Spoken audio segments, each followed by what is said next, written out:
Okay, Bismillah ar-Rahman ar-Rahim. Assalamu alaikum, everyone.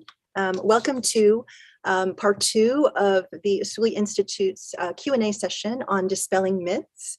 I just want to double check that we are good on sound. Okay, I am not.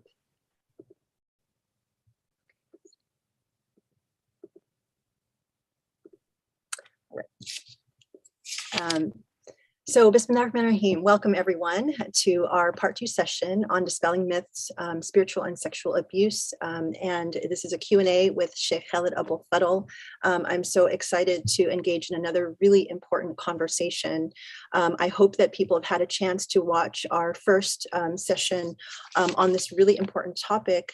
We definitely broke some ground in discussing just the foundations in terms of defining spiritual and sexual abuse, and some of the issues, many of the frequently asked questions and misconceptions that we have been facing in the Muslim community.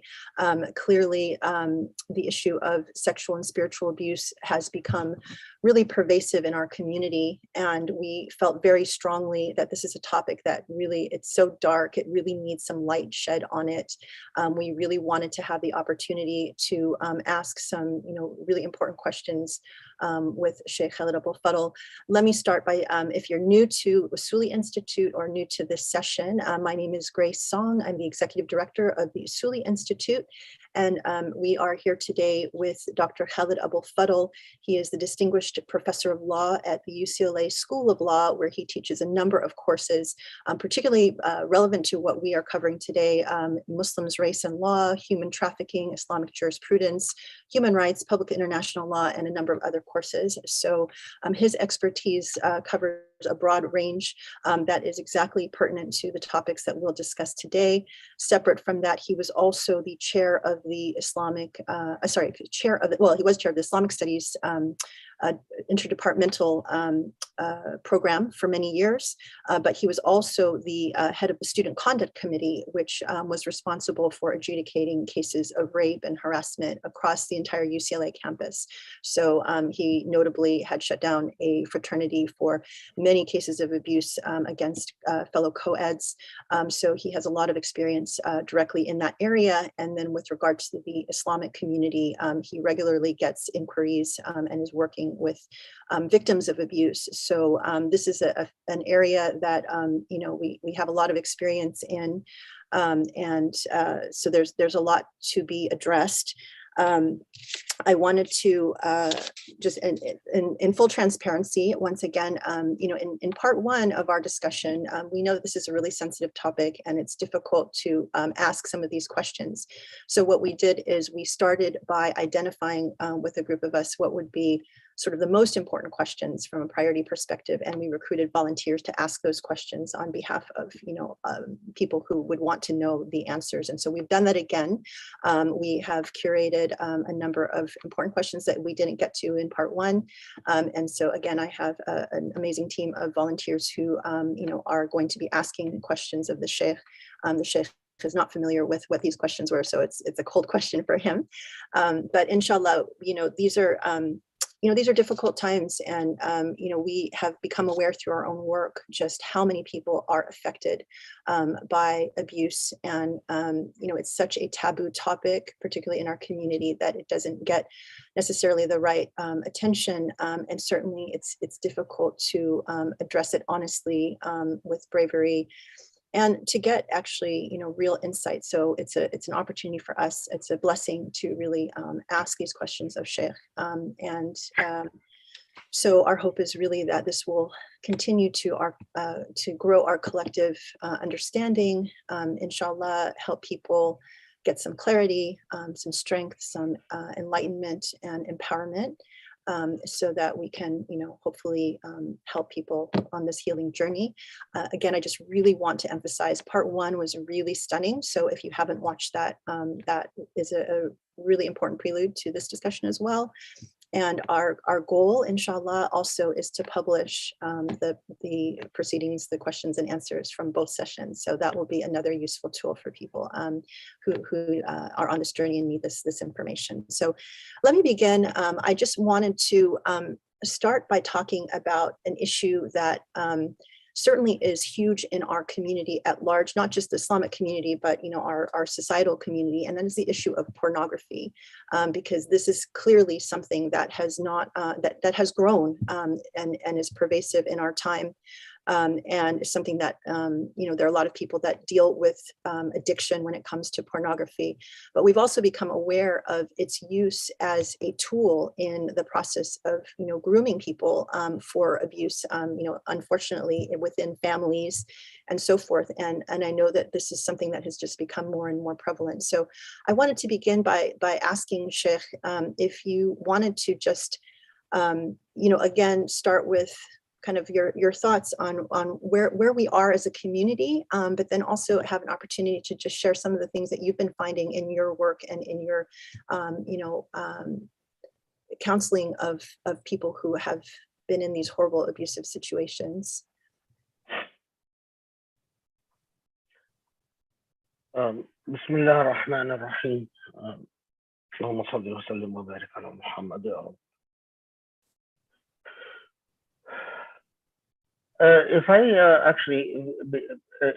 If for those who are online, and if you are comfortable, if you're not comfortable, it's quite okay. But if you're comfortable, you can turn your camera on. It's always helpful to feel that you're talking to actual human beings rather than just names. But if for whatever reason, because also this is a sensitive topic, if you're not, don't worry about it.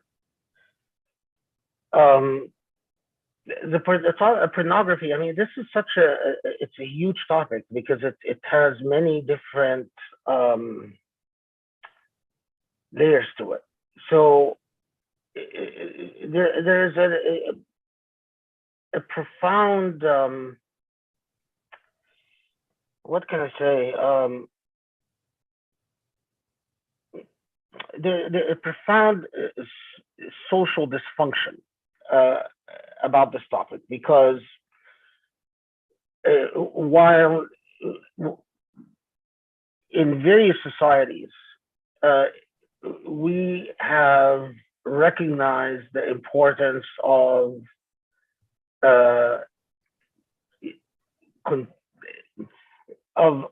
controlling, of intervening, of limiting, of perhaps even censoring certain types of speech, like speech that espouses terrorist attacks. Sometimes we even abuse the concept. So unpopular speech, like speech that is pro-Palestinian, companies are very comfortable censoring it. Pornography still has this status where it's I would say a liberal hang-up that makes political systems extremely reluctant to touch pornography because supposedly it is a matter of freedom of speech, right? But it is so multifaceted, and it plays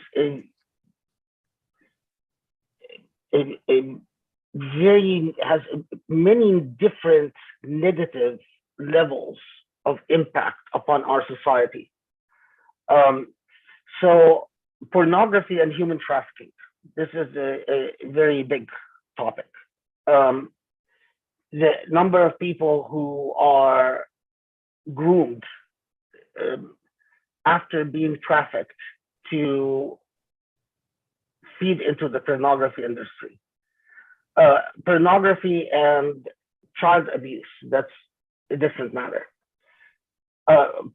Pornography and the loss of social values and the deterioration of the family unit, that's another big topic, because a lot of kids who are taught that they must be independent very early on in life, too early, and are taught that they're that um, the family unit has deteriorated, uh, find it much easier to accept the idea that you make a living through the pornography industry. But the part that I think Grace most has in mind, and the part that I think concerns us the most, is the growing problem in Muslim societies of pornography and incest, pornography and sexual abuse. Um, so much of pornography, and this is quite purposeful, this is not, just happenstance. So much for pornography now, there's a whole genre that focuses on incest narratives. Brother and sister, father and daughter, uncle and daughter, and a sign of illness in society that this type of pornography is extremely popular. And sadly, especially in societies that, I'm talking about my experience with the Muslim societies, that the rate of consumption of this type of pornography is extremely high. And in closed societies and in societies where marriage is often delayed, this pornography, this type of pornography plays a direct role in incidents of incest and sexual abuse within the family. There's another aspect that no Muslims, as far as I know, I have not seen any Muslim take this issue head on or even acknowledge that it exists.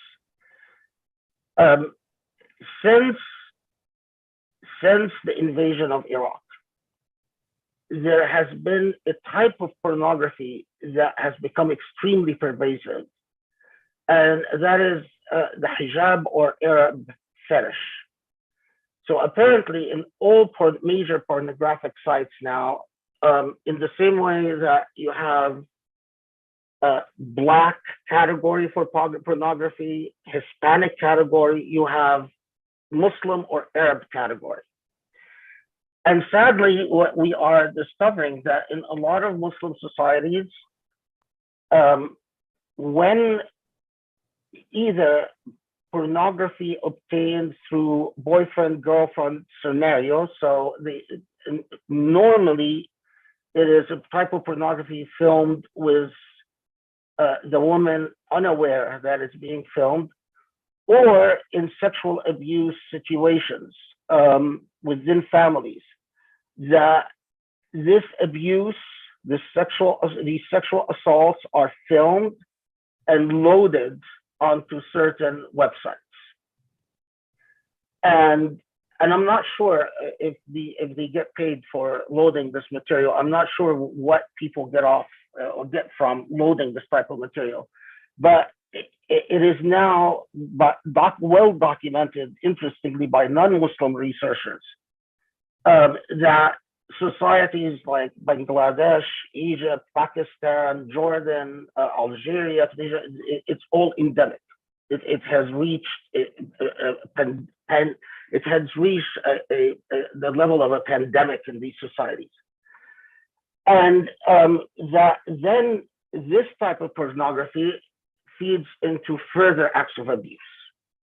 That the people who consume this pornography then commit abuse either against servants or maids in their household, hired help, in other words, often young women or young girls who are living in the household and serving in the household, or in incest type situations.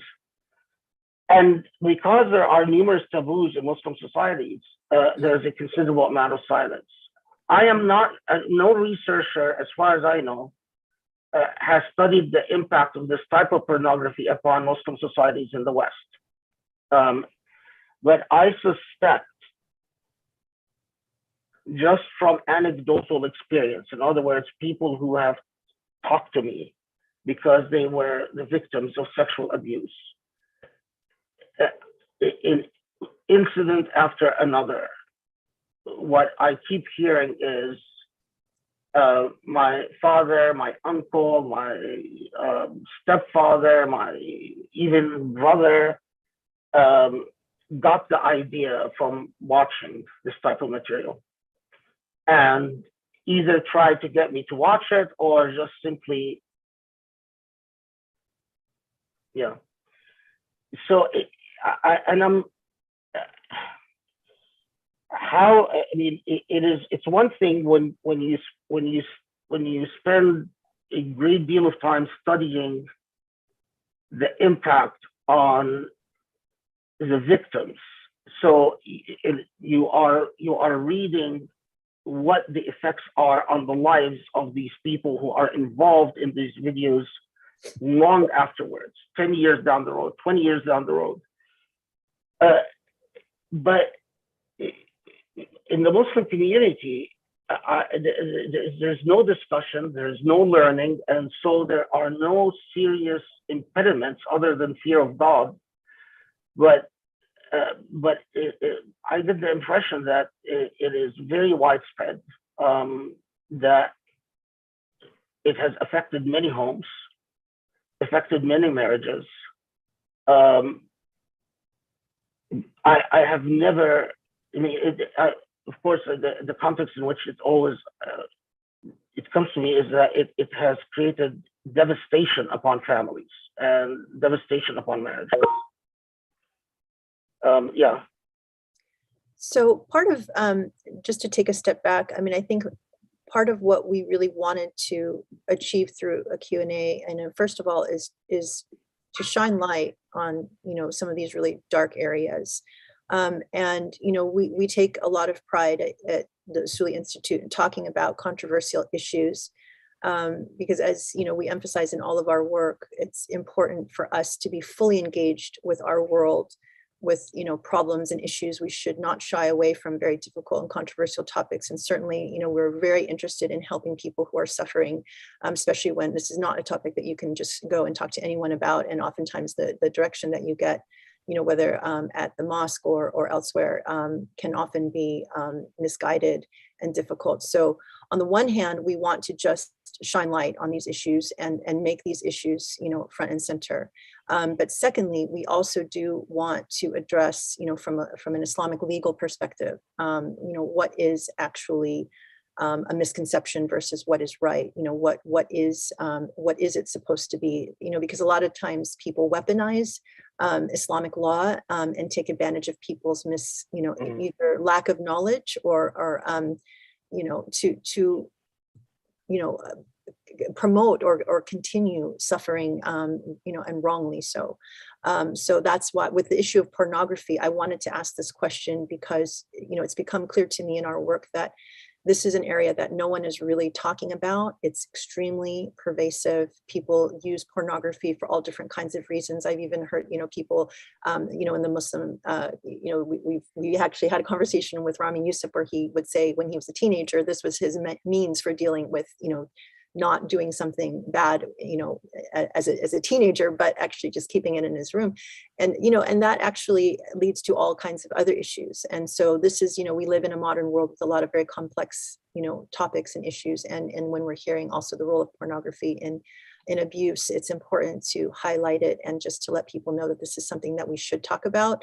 We should do research in, we should, as Muslims at the cutting edge of ethics, not be afraid to tackle this type of issue. So thank you for that. Let's bring it back. I mean, I know that really our primary focus was to talk about these misconceptions when people are dealing with Islamic authority, and legal authority. And so let me turn it over to our first question, which is Sarah. And let's, we're going to move it back into the area of that misconception of abuse. So Sarah, go ahead. Alaikum, Shaykh. So my question is, in the face of allegations of sexual or spiritual abuse, from a legal Islamic standpoint, how should the public, what is the obligation of the public when interacting with the accused? So for example, inviting them to lead prayers, promoting their work, product, buying his books, listening to his reflections and talks, etc.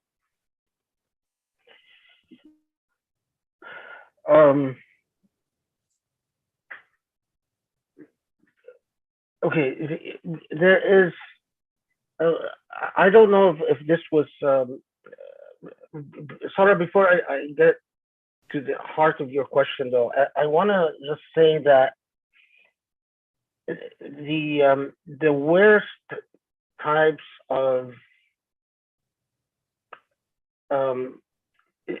because we don't have venues for transparency, and because we are, as a community, we have not acknowledged a lot of the realities that surround us.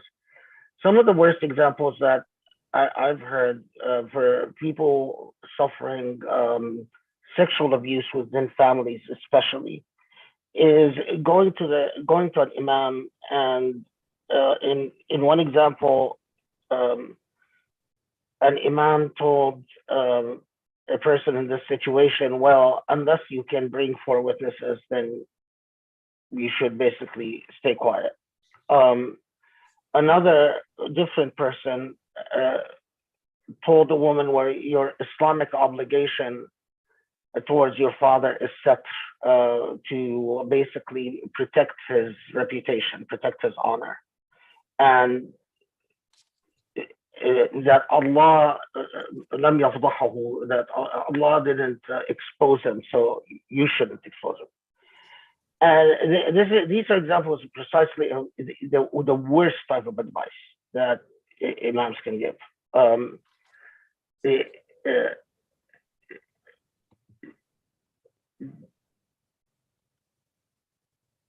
And we could talk in detail about what's Islamically wrong with this type of advice, but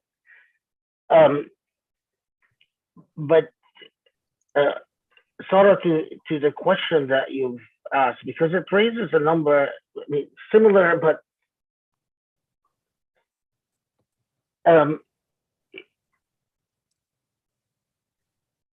it is definitely true that the presumption of innocence is important.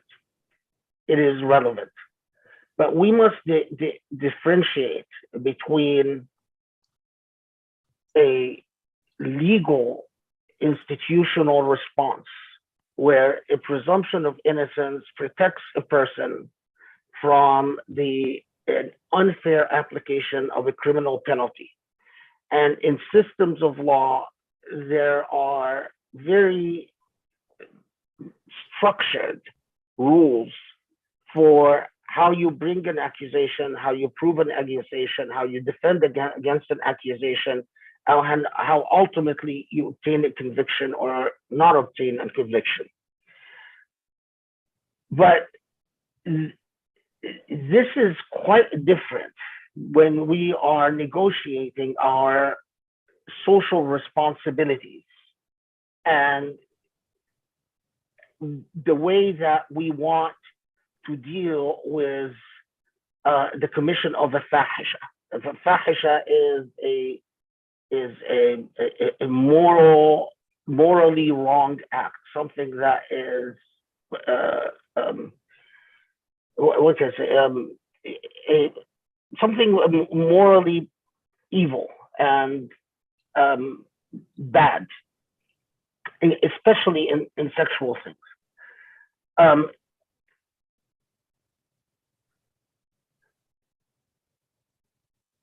Society has a responsibility to create safe spaces for potential victims to air out their grievances.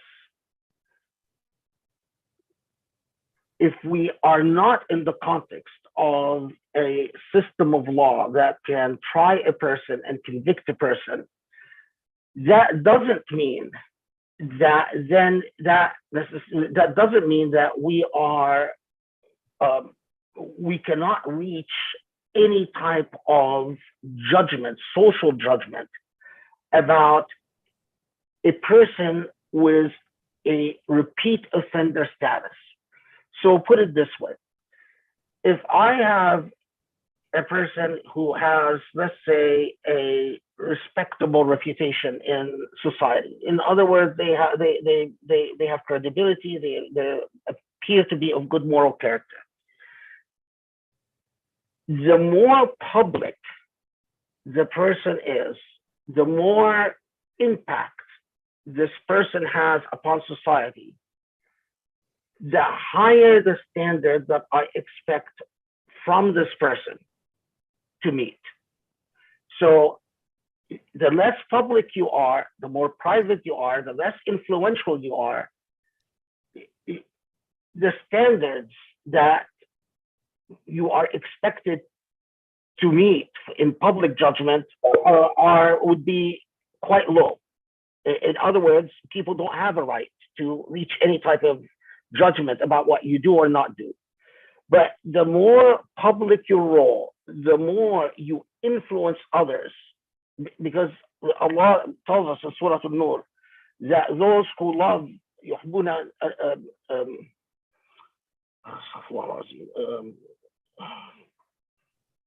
تحبون أن تشيع الفاحشة بين الناس, that those who, Allah warns us against tolerating al-fahisha in society, against putting up with al-fahisha in society. And in order to prevent the spread of fahisha in society, that means that for those who play a public role, those who influence a greater number of people, the higher the standards of moral conduct that they must meet. Now, if I have a single accusation against unverified accusation against a person of a public that plays a public role, I might reserve judgment, and I normally reserve judgment. But a repeat offender for me is so, and this is based on some fatwa, that a person who is accused 3 times by anyway, it has an evidentiary basis in medieval law, but anyway. So if 3 accusations is a repeat offender, if someone has that status of a repeat offender, then I want to insulate them from influencing society and from having an impact upon people. It is not that I am saying that you cannot be forgiven by Allah. This is Allah's business. It is not, I am not even saying that I am conclusively convicting you or not convicting you of something. But what I'm saying is that there are what we call wajib al-ihtiyat. There is a duty of precaution. Now that I've had cumulative evidence, meaning 3, the first I might overlook, the second I pause, the third, now I have wajib al-ihtiyat is kicked in, the duty of precaution. So because of the duty of precaution, it means that I am under an obligation to limit your influence upon others, because now I have repeated complaints. The fallacy that often people fall in will say, well, what right do you have to judge me? I am not deciding whether you are guilty in Allah's eyes or not. What I'm deciding is that I have potentially hazardous material in the form of a human being who influences others. So it is my obligation to limit the influence, which means you have to affirmatively act to neutralize the potential for harm on other people. Now, you know, whether you read their material or not. So let's say someone has, you know, is accused of something, they've published a lot of work. That is your own personal judgment with Allah, whether you actually believe the accusations or not believe the accusations. But even if I do not believe the accusations, and as a result, I continue reading this person's books and continue learning from this person, I have an obligation towards the public. Even if I don't believe the accusations, I still have an obligation, because now enough evidence has been created to kick in the wajib al-ihtiyat, to kick in the duty of precaution, for me to not facilitate the possibility. Because if I am wrong, even if I don't believe the accusations, and it turns out I am wrong, and it turns out that someone got hurt because I was wrong, and I facilitated the contact of this person with potential victims, I am responsible for Allah. Especially if Allah tells me, you know what, you allowed your own bias, your own feelings towards this person to enable the person to continue perpetuating harm. This element of, often people get very confused when they say things like, well, you know, why should I will only act to effectively insulate the harm that could come from a person only if I believe that they're guilty. You affirmatively might not have enough evidence to either decide, even for yourself, whether a person is guilty or not. But that's a separate matter from your obligation to protect others. It's like, you know, if you have a driver who you hear could be reckless, they lose their temper, and when they lose their temper, they become reckless. I go and I ask this driver, is it true that when you lose your temper, you become reckless? And they say, no, it's not true. But then someone comes and says, you know, I'm thinking of riding with this person.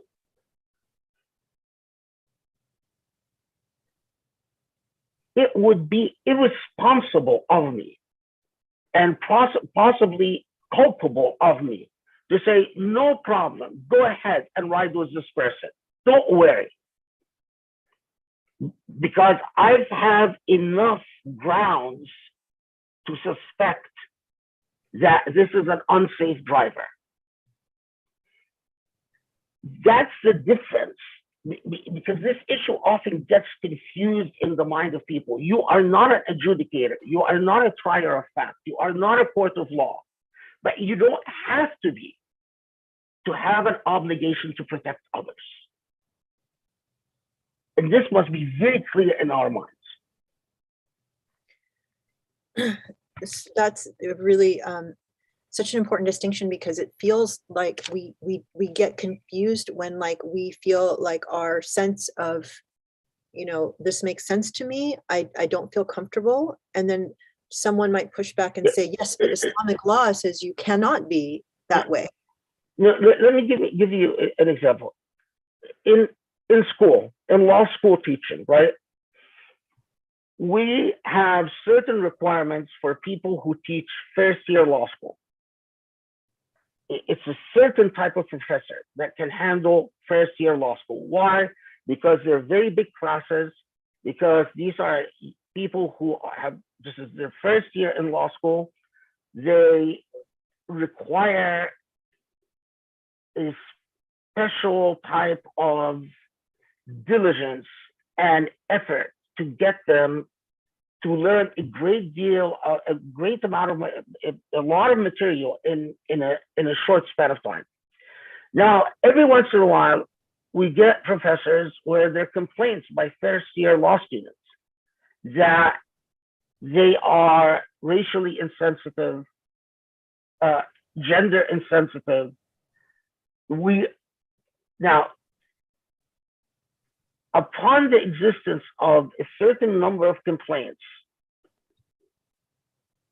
institutionally, the decision will be made to not allow this professor to teach first years. Although when we don't decide upon the guilt of this professor, we don't tell, when the professor objects, we say, we are not saying that the students are actually right. We're not saying that you're a racist.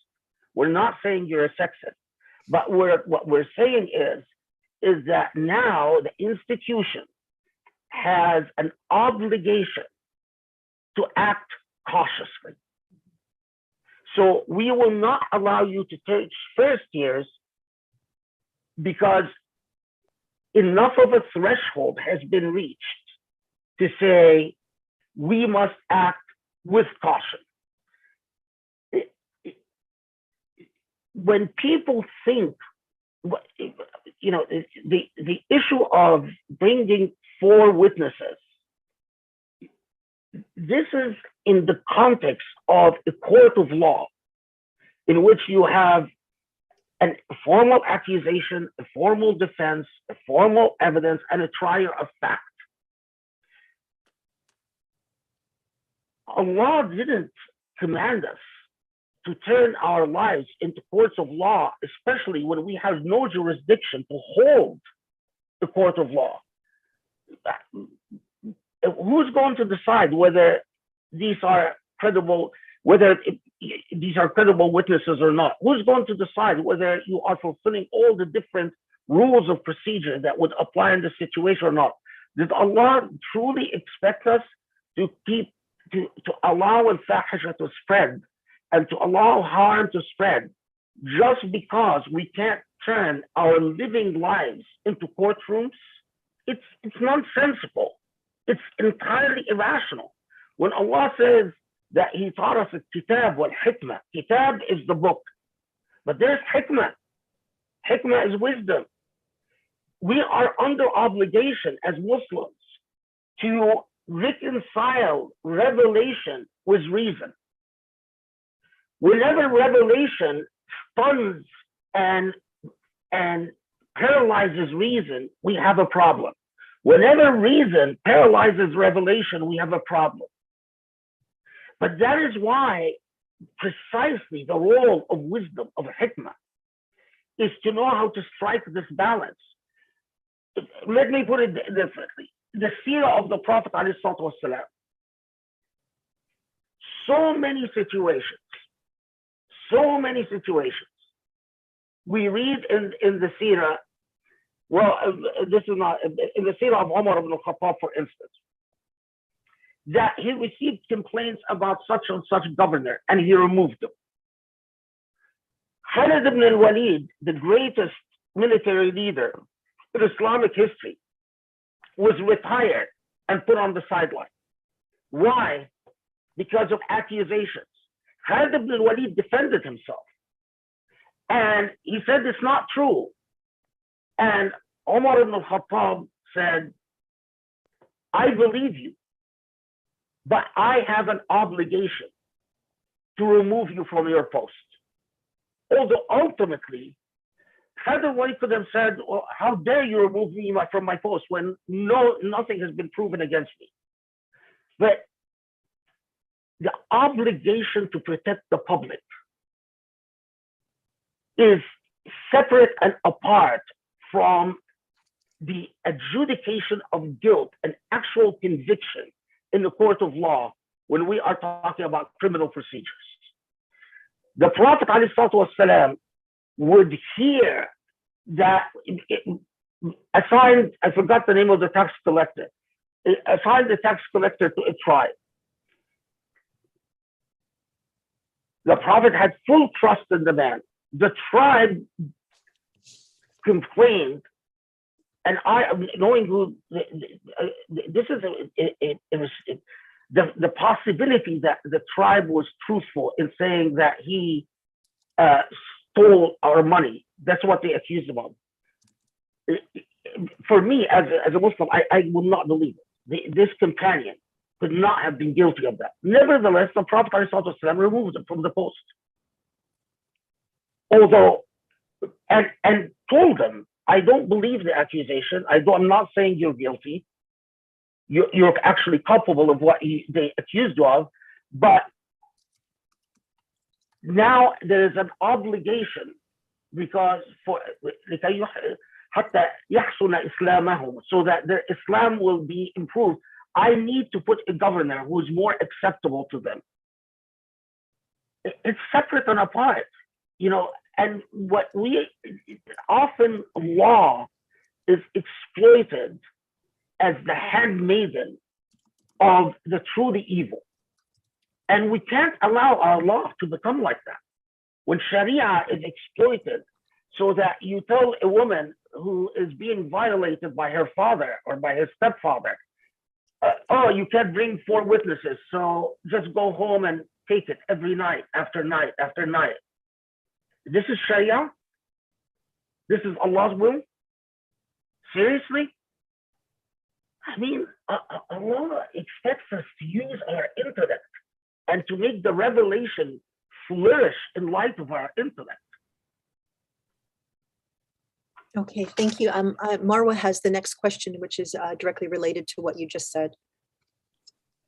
Hi, Professor. I tend to get emotional about these things. So if I'm going on and blabbing, cut me off. I mean, when you've been, I've been in the human trafficking field now 20 years, and you just, I think I will be blabbing about it on my deathbed because it's just, yeah, I don't know what to say. Go ahead, Marwa, sorry. It's okay. This goes to what you were just talking about, but I just want it to be very clear. Is it permissible then to invite the accused to our mosques in the absence of criminal charges or conviction? Okay.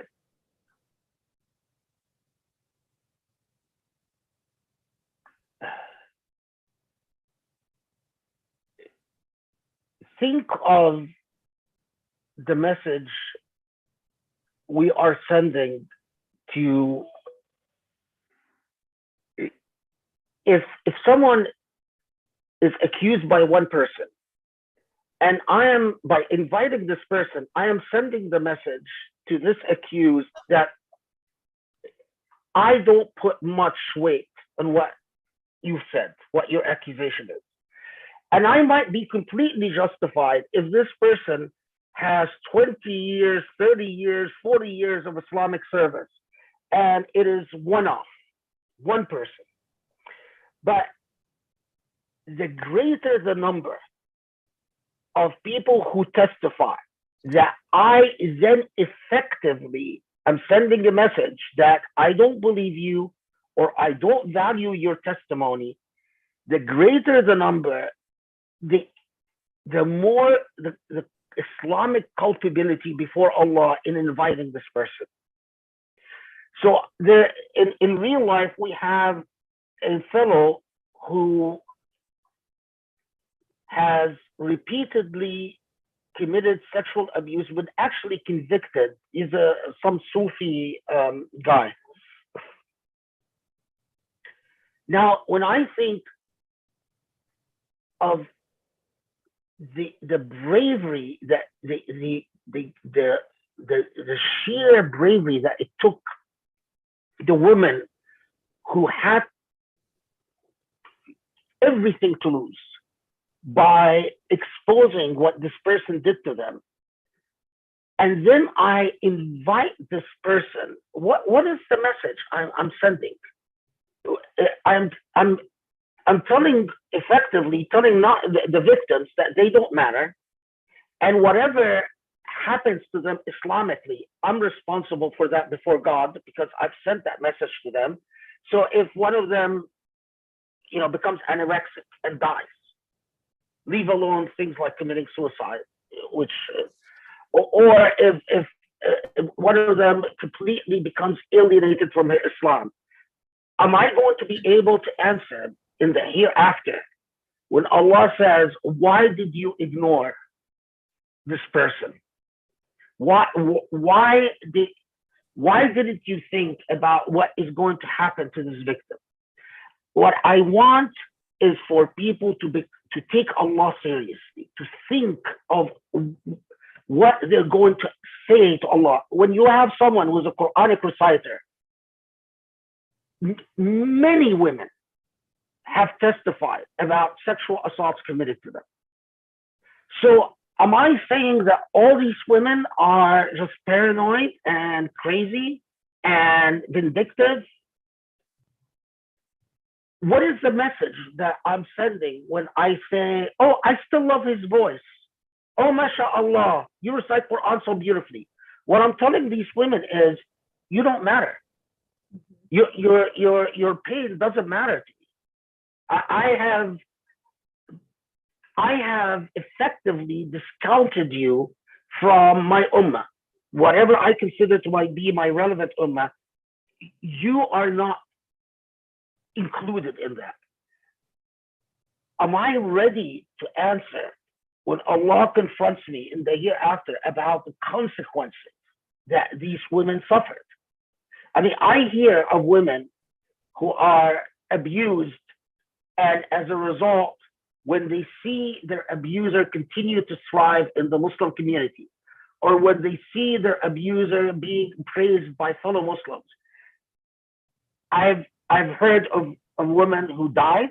I've heard of women who basically their entire life was in shambles because of the emotional consequences. I've heard of women who effectively lost their faith. They no longer connected with Allah at all. Before you invite these individuals, think about when Allah confronts you in the hereafter and say, how about the victims? If you say, Allah, I didn't believe the victims, and say, is it because you think that just women are liars? Is it because you think that there was a conspiracy against man? This man, what is the basis for believing there was a conspiracy against this man? Is it just your bias, your bigotry, your prejudice, your sexism? To be accountable to Allah is to always think about the way that Allah is going to confront us about our decisions in life. It is never okay. I can explain, and this has happened, where people that I knew, and it's very hard for me to believe that they've done what, to tell them, you know, honestly, I don't know what to think. But when I think of what it would mean for the people who are involved, for me to continue a relationship with you as if nothing happened, what it would mean for these victims. I don't want to believe, because I've known you for a long time, I don't want to believe the accusations, but I cannot bear the responsibility of the potential harm that is going to befall these victims if I continue a relationship with you.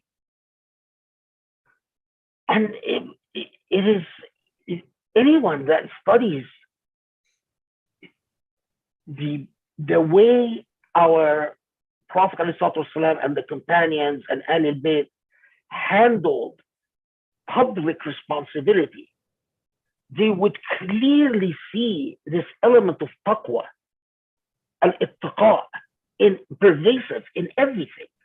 There's, you know, when they would hear rumors about a tax collector who's treating people unjustly, justice meant is that they remove the tax collector. If they would have waited and said, no, prove the accusations against them. This is precisely how you have societies that are unhappy, and societies that are full of social maladies, social ills.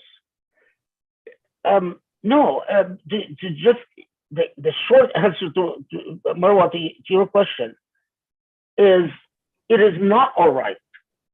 It is not all right to just ignore the voice of victims, especially when they're cumulative voices, and to continue inviting individuals who are in the suspect category in our spaces, especially when, if doing so continues, it enables them, empowers them to be in a position to continue victimizing others. Especially, it's one thing if a person like that, I have him over for tea at my home, or having over for dinner. But it's quite another to continue putting this person in a position where they can groom another woman or another child. Because if they do it, and I turn out to be wrong, I'm going to have to answer before Allah. And that terrifies me. That is the most scary thing that I can possibly think of. That it happens again, and Allah says, well, you ignored the warnings and you played the role. I don't know why we don't take seriously that Allah is going to have us answer for everything. Okay, thank you so much. The next question is from Laura, right on this point. Shaykh, you mentioned the notion of believing women. Can you please provide us with some references from the Quran or the Sunnah that would support the need to believe alleged victims based on their testimony alone? And this question is important because certain Muslim leaders have gone public saying that these calls to quote unquote believe women are not rooted in Islam, and that this is merely a creation of liberalism. So can you speak on this point? Subhanallah. Subhanallah. Okay. So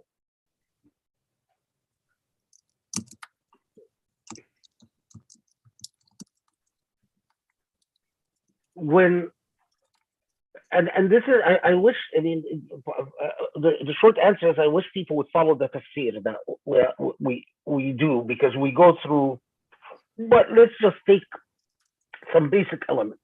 Okay. So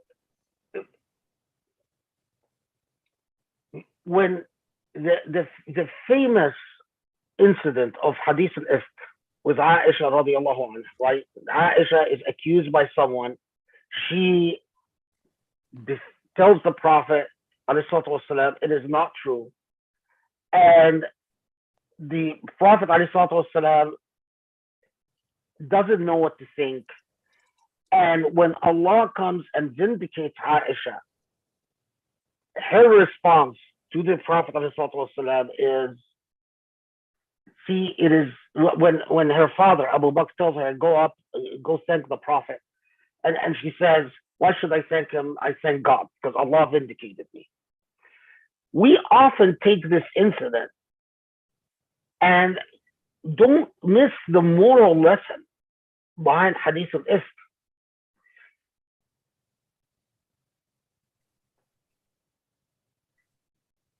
The moral lesson is Aisha should have been believed.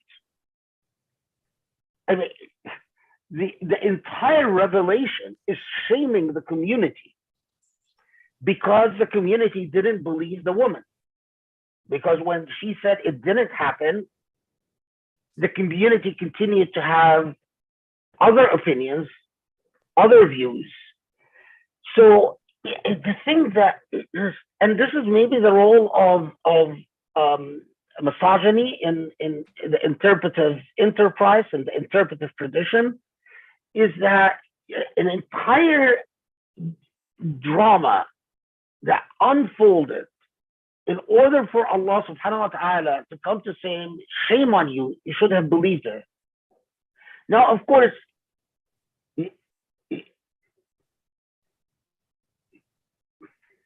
but not even when in the entire revelation of Surah Al-Talaq, and I go through in the tafsir in the nitty-gritty details of this, when Allah subhanahu wa ta'ala has a series of institutions where pre-Islamic society, the husband at his say-so would accuse a woman of something, and whatever she said would ignore. So she would be rendered a mu'allaqa. She, just by virtue of the husband's accusation alone, she would neither is she married to this man, nor is she divorced to go and marry another. And Islam came and completely abolished the practice of simply accepting the accusation of the husband as conclusive to render a woman a mu'allaqa. And it's a mu'allaka. Can you define mu'allaka? Mu'allaqa is basically a woman who's accused.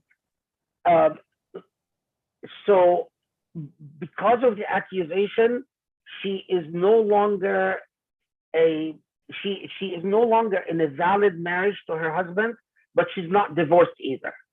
And she remains in pre-Islamic practice, she would also go further, that she would be often under house arrest, so effectively, as the husband wouldn't have conjugal relations with her, but the husband would also give her only the type of support that would keep her alive, but neither divorce her. That was a very common pre-Islamic practice. And the Quran came and abolished all of that and said, either if you accuse a woman, you either bring 4 witnesses, and if you can't bring the 4 witnesses, then the only other alternative is that you swear by oath that you are truthful, and may Allah curse you if you are not. But look at what the other part to it. Then the woman swears, then the test is put, it's trial by oath. Then the test is put to the woman. If she refuses to take an oath, that means then she's guilty. But if she agrees to take the oath, she swears by God that she is truthful and that may Allah curse her if she is lying, that's conclusive. It's done. Her word, then khalas, it's done. If the husband is not willing to take the oath against the woman and can't produce 4 witnesses, her word is conclusive. So if you tell the husband, are you willing to swear that Allah, by Allah, that Allah would curse you forever, that she is in fact as guilty as you say, and he says, no, I'm not willing to swear, her word is conclusive. If I'm willing to swear and she is willing to rebut my swearing by then taking the oath as well, her word is conclusive. So the idea that a woman is not believed, I don't know where it comes from. When the Prophet ﷺ repeatedly, I would like people to show me how many times in the seerah of the Prophet ﷺ, the Prophet is confronted by a woman who complains to him about something, and the Prophet's response is, it's not true. I don't believe you.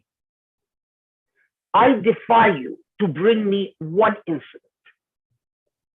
I can bring you incident after incident after incident in which women approach the Prophet, complain about something, and either the Prophet believes them on the spot or calls their husband or calls their uncle, depending on the case, to then question them.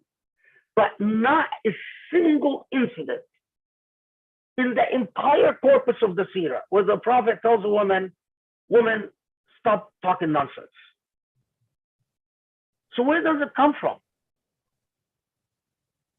Yani it's mind-boggling. It really is mind-boggling.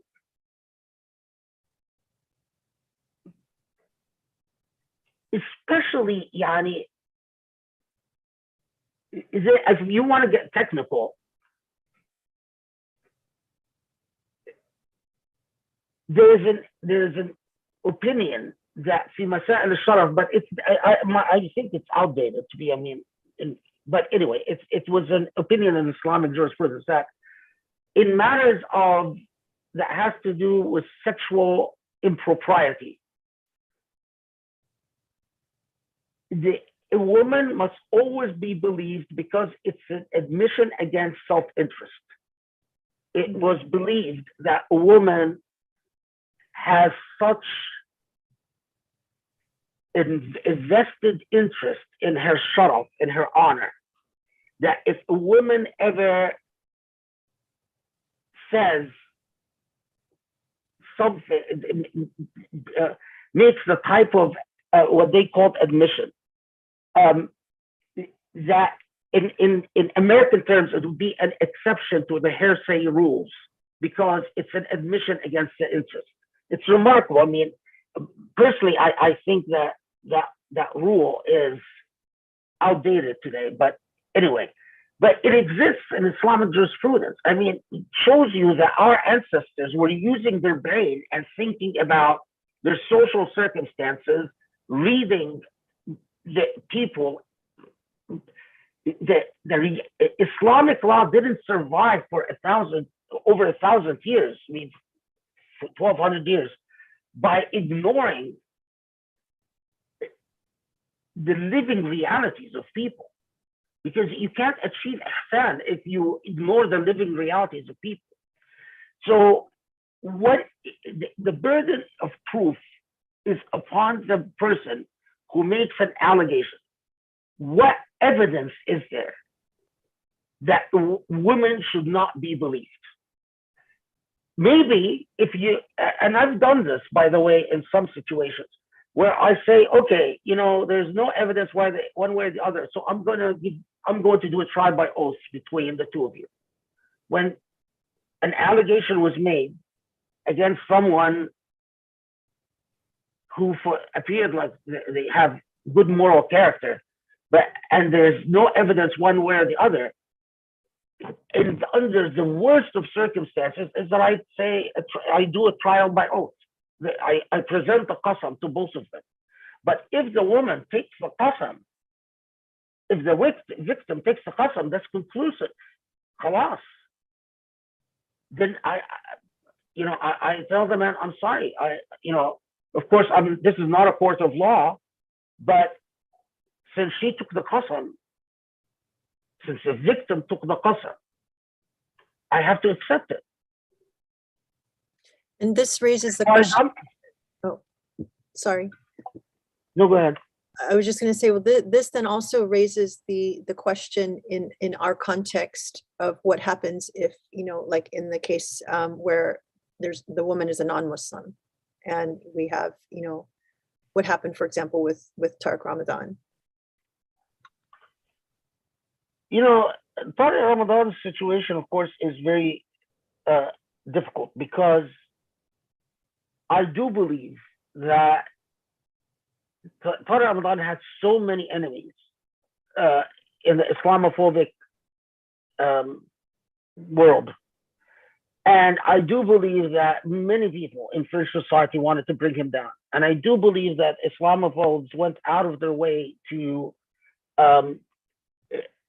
malign him, to slander him, to bring him down.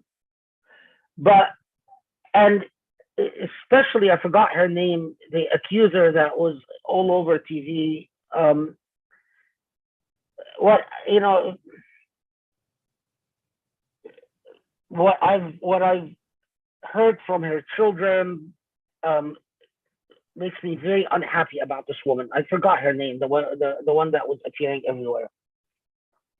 Having said all of that, this is actually a good example, right?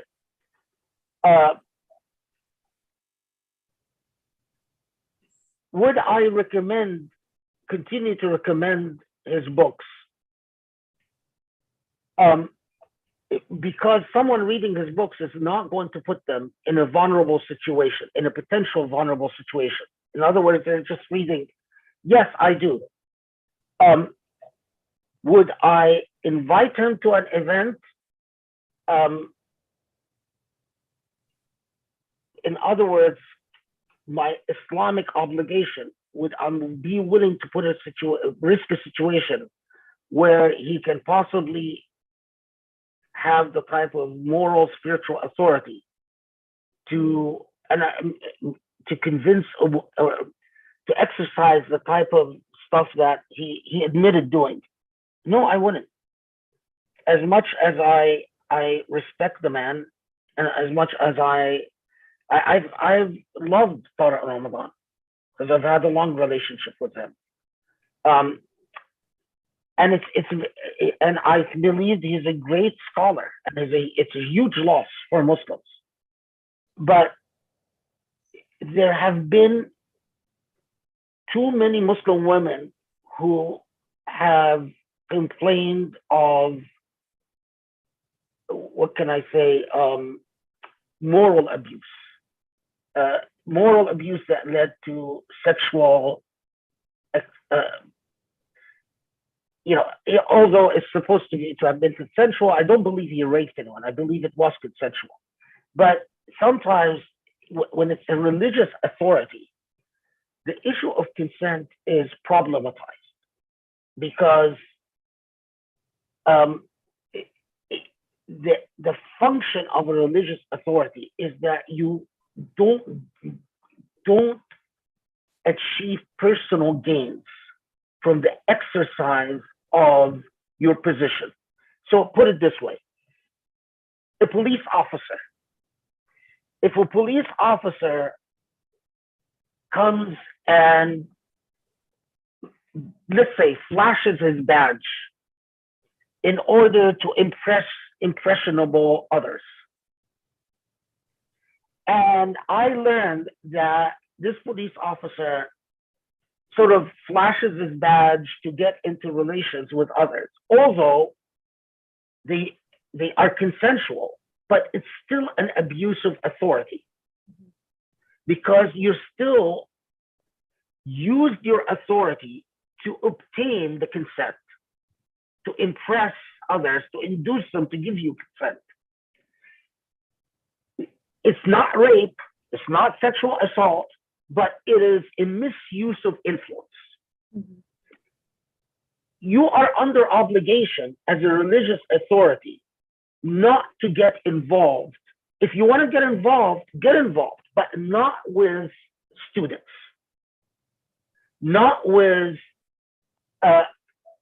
potential members of your congregation, because that has the taint of undue influence. And again, here it kicks off the wajib al-ihtiyat. So yeah, you want to be, if you want to, let's say it's a particular woman, because I get in this situation, well, are you saying that I can't fall in love with a member of my congregation ever? Well, if it's a one-time exception and she fell in love with you and she, she's no longer a member of your congregation, and it's a one-off. But if it's a pattern, if, let's say, you keep marrying and divorcing members of your congregation, then no, wajib al-ihtiyat kicks in.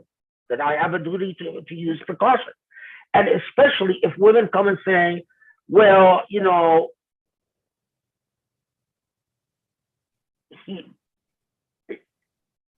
the role of a religious teacher and the role of a romantic suitor were often mixed.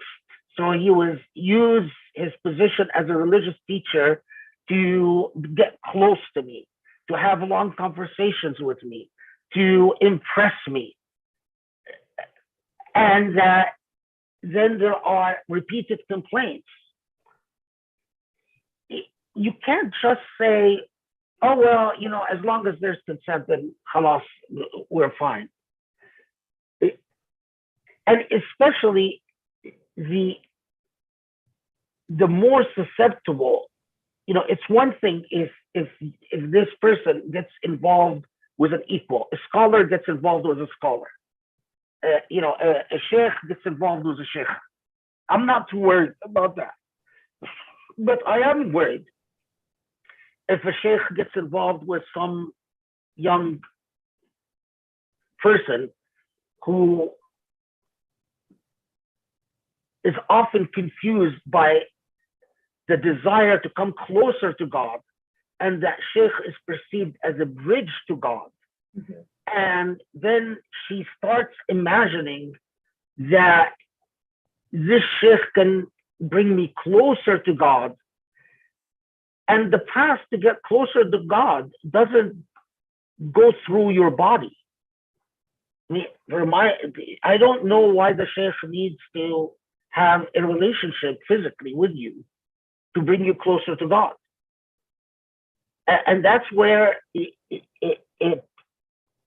have to demand standards of moral conduct from in the same way that we demand intellectual standards, which we are horrible about because we make no intellectual demands. We don't even require them to be well-read or well-educated or even have a clue about anything. But similarly about moral conduct,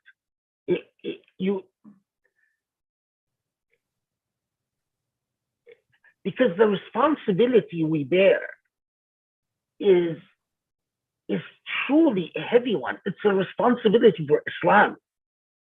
I mean, we are the representatives of Islam in whatever we do, and so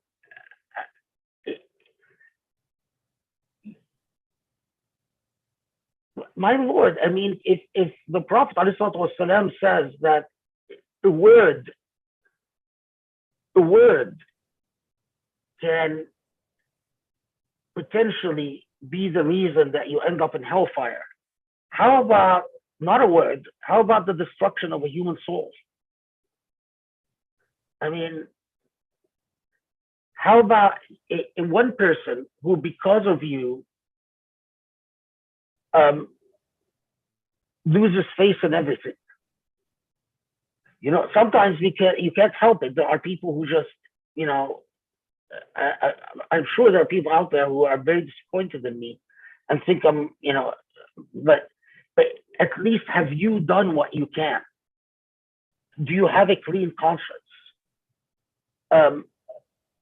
And I think we are not, subhanAllah, we are not honest about what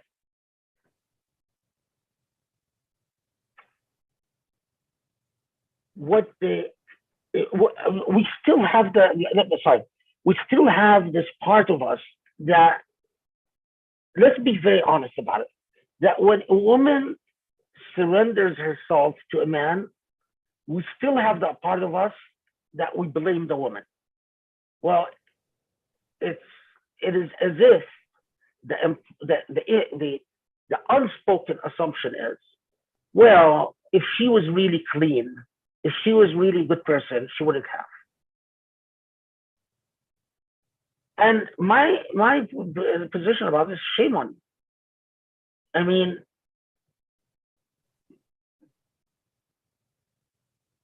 show me evidence that Allah discriminates between women and men on the question of honor, sexual honor. Show me evidence in the entire Islamic tradition that says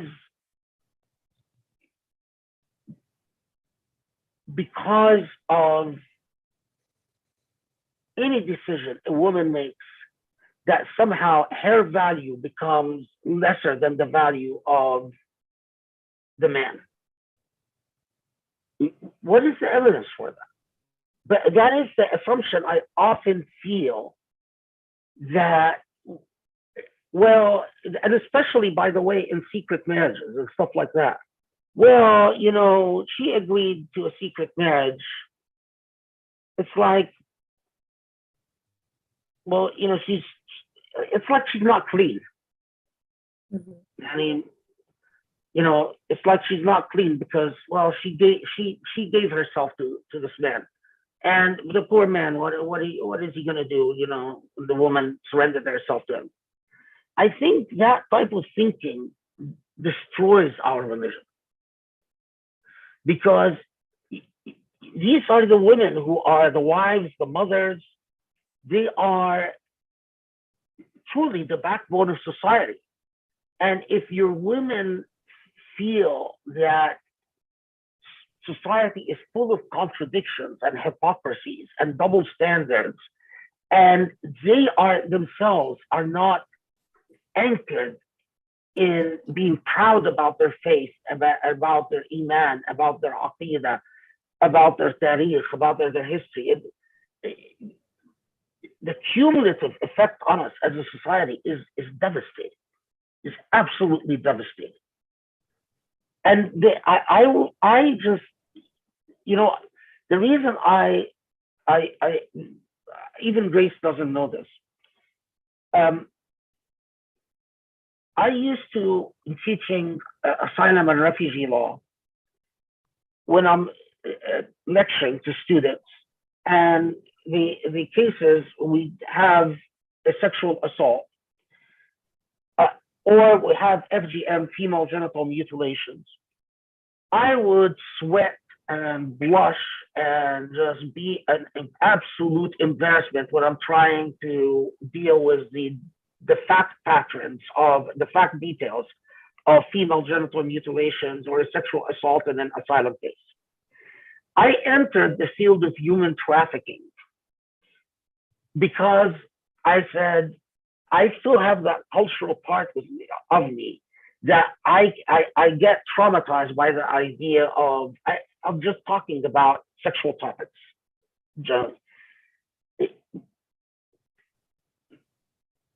And what I learned from human trafficking is that a society that doesn't speak honestly about the most intimate and sensitive issues allows these issues to become the den of demons. That's where demons grow. And when we have this unspoken assumption, we all know that a lot of imams engage in secret marriages. And we have a very dismissive attitude towards a woman who agrees to something like that, often ignoring, well, the social dynamics that allows this type of abuse to exist, and the theology that allows for this type of abuse to exist. I think that's extremely devastating upon our societies. Okay, thank you so much. I think, well, we have a lot of questions that relate to everything that you've touched upon, but let's go back. Laura had a follow-up question, so let's start there. Just to answer your question, Shaykh, and I don't know if it was rhetorical, I think some of it at least might come from a misunderstanding of the rule on women giving testimony and the value of a testimony of a woman. I think some of it might come from there. And the accuser of Tariq Ramadan was Hinda Ayari. And so just switching gears, this question goes to what the Muslim leader who has been accused of sexual or spiritual abuse owes the public. And in this case, we can assume that the leader has been accused but has not been found guilty by a court of law. So what do they owe the victims? Do they owe them a response, a public apology, resignation from their position of power and retreat from the public space, monetary damages, something else? This question goes to the response of a Quran reciter who was accused of serious wrongdoings, and his response was that he would not address the allegations made against him until formal complaints with law enforcement would be made. Other leaders accused of abuse also continue to teach their audiences, and some have addressed the situation publicly, others have not. So what do these Muslim leaders owe the accused? What do they owe the public?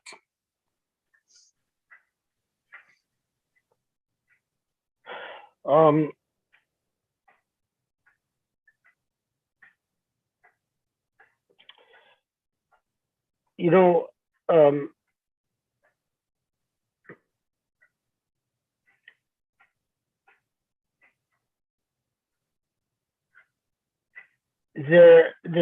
is a, subhanAllah, there's a qaida, or a maxim, which says that لا ينسب لساق القول, that you can't imply a statement to someone who's silent. But on the other hand, there's another maxim that says, if the circumstances create an obligation to speak, the failure to speak is a moral wrong.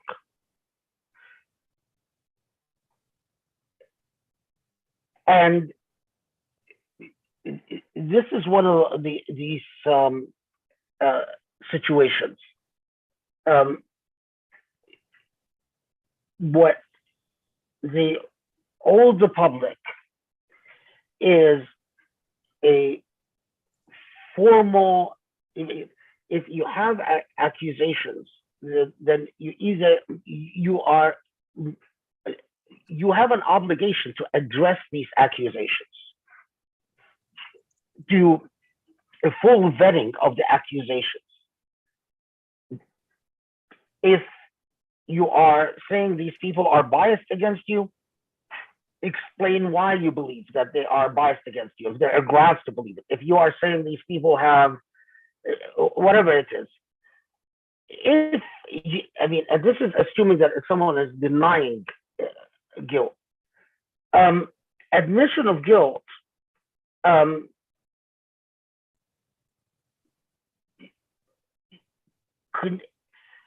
the rights of a human being must be restored to the human being. You cannot assume God's forgiveness of the rights of a victim, because حقوق العباد accrues to the ibad. The rights of people accrue to the people that own this right. In Sharia, you cannot assume that God will forgive the right of a human being. God can forgive God's right, but the right of the human being, the assumption, that the working assumption is that the right of a human being will not be forgiven by God unless the human being forgives that right. So in other words, forgiveness of the right of a human being is contingent on forgiveness by the human being, because the human being is the possessor of the right. And that's an assumption, meaning that while God has the power to forgive anything, God is the ultimate authority, you are not allowed to have that type of presumption that God in fact will forgive unless the human being involved themselves either demands exaction or forgives, or they are the possessor of right. So if I want forgiveness, I must address, that is between me and the victims, meaning whether the victims want an apology, the victims want compensation, the victims want whatever. I would hope that the public would respond to abuse is to not welcome this individual in their public space until as if they repent and their seerah changes, so if they re-emerge as a repentant person, it's possible. But as to the imam or the person involved,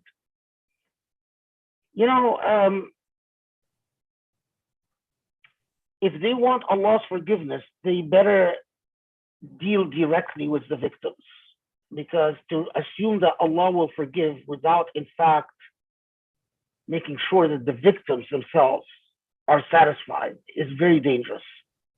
But beyond that, at a minimum, if a person knows they're guilty, is withdrawal and contrition. I mean, tawbah is not possible without admission of guilt first. There's no tawbah. The idea that atubu an dhanb but I don't admit it is an oxymoron. It's contradiction. In order for you to repent, you must acknowledge your guilt first. Now, acknowledging the guilt and tawbah requires, at a minimum, a withdrawal and a period of purification and reflection. I mean, I don't know if I'm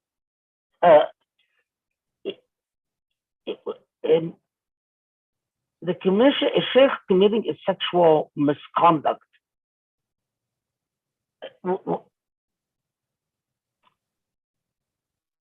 For me, it is very hard to accept the public role by that individual again.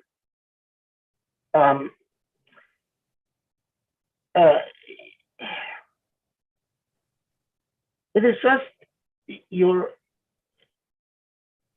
and of course, it didn't qualify that by saying it depends on the sexual misconduct involved. But this is the same. For instance, if I learn that a sheikh physically abuses his wife, for instance, that's a disqualifier for me. A sheikh who's constantly beating his wife.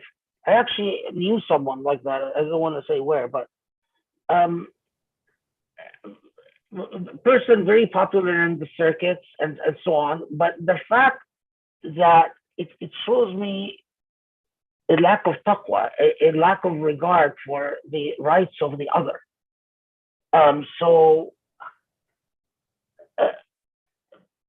Unfortunately, the community that the sheikh came from ignored the woman's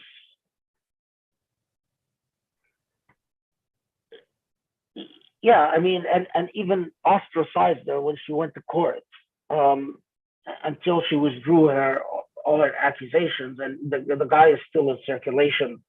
But that's exactly the type of wrong that I find very problematic. Now, when it's sexual, it's even worse, because sexual abuse is an indication of fusuq.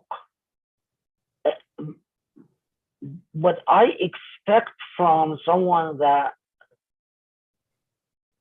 takes the position of the spokesman for God, in the same way that I have very demanding expectations of them intellectually, what they must be able to read, what they must be able to master. I also have very demanding expectations of them morally.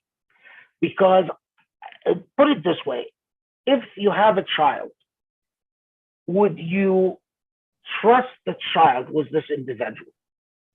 You have to be very honest with yourself.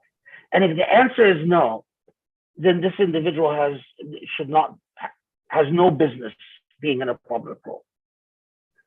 You must be very honest with yourself.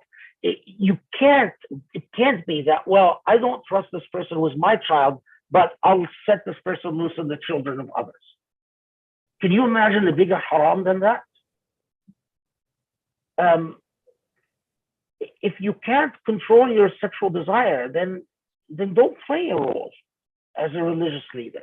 I mean, go be whatever you want to be. I mean, you don't have it. At least if whatever sins you commit if they're committed as a private individual, you're not damaging the entire community.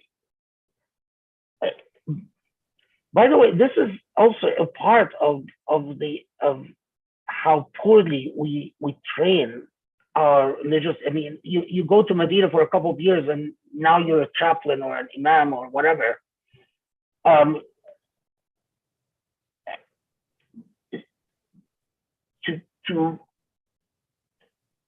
To train to control who you are, to be the master of yourself, is the least one can do if they're going to be the carrier of Sharia. Thank you. I feel like I should also ask, there must be, I'm sure, more rare situations where the accused are wrongly accused, and that it's not, there are cases obviously where people make accusations for whatever reason, and the accused are in fact innocent. It is. I mean, but because in the field of law, I've seen cases where, but they're usually an isolated incident, and usually there will be telltale signs like for instance, the accuser has an unnatural obsession with the individual involved. They're stalking them. So I have had cases like that where the woman is stalking the guy, and as part of that conduct, there are a lot of accusations that that woman is making. But the fact that there is one-off, the fact that there's signs of obsession, the fact that there's signs of neurosis, are all indicative of this person's innocence. The other thing is that, again, one-off was a financial interest.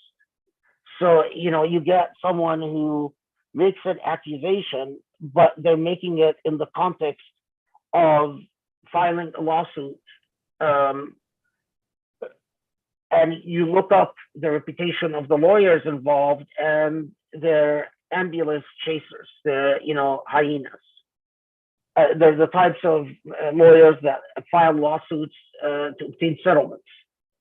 And then that to me is clearly, okay, well, I don't put too much weight on the fact that it is the lawyers who do the filings, it's the lawyers who do the drafting, it's the lawyers who do all the talking, and it is the lawyers who then want to obtain the settlement, especially in American courts where contingency fee arrangements is very common. So you have lawyers that work on contingency fee basis, and they are like sharks. They're just, and but these is different from when you have an imam or a teacher where there are repeated scenarios, accusations of a pattern of conduct involving a number of people, and there is no evidence of neurosis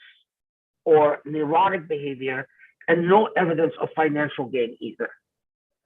And in fact, the person making the accusations is often acting against self-interest, meaning that making the accusations cause a great deal of damage to the accuser. Mm-hmm. When I see a situation like this, then my sense of I have an Islamic obligation towards ihtiyat, towards precaution, is triggered.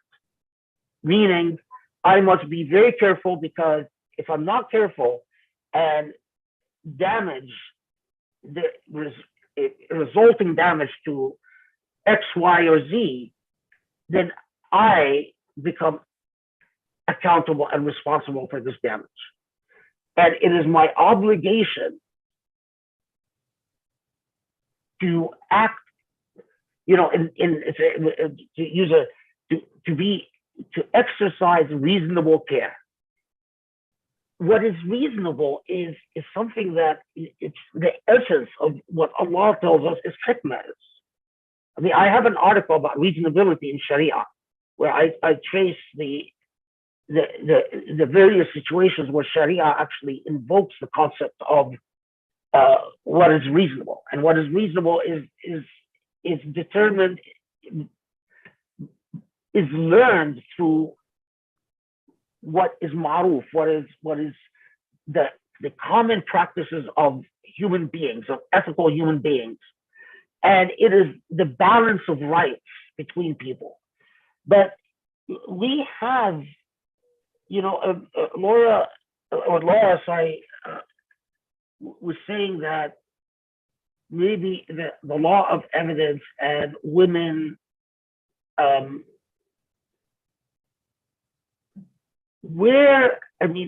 the fact that Allah says in the Quran that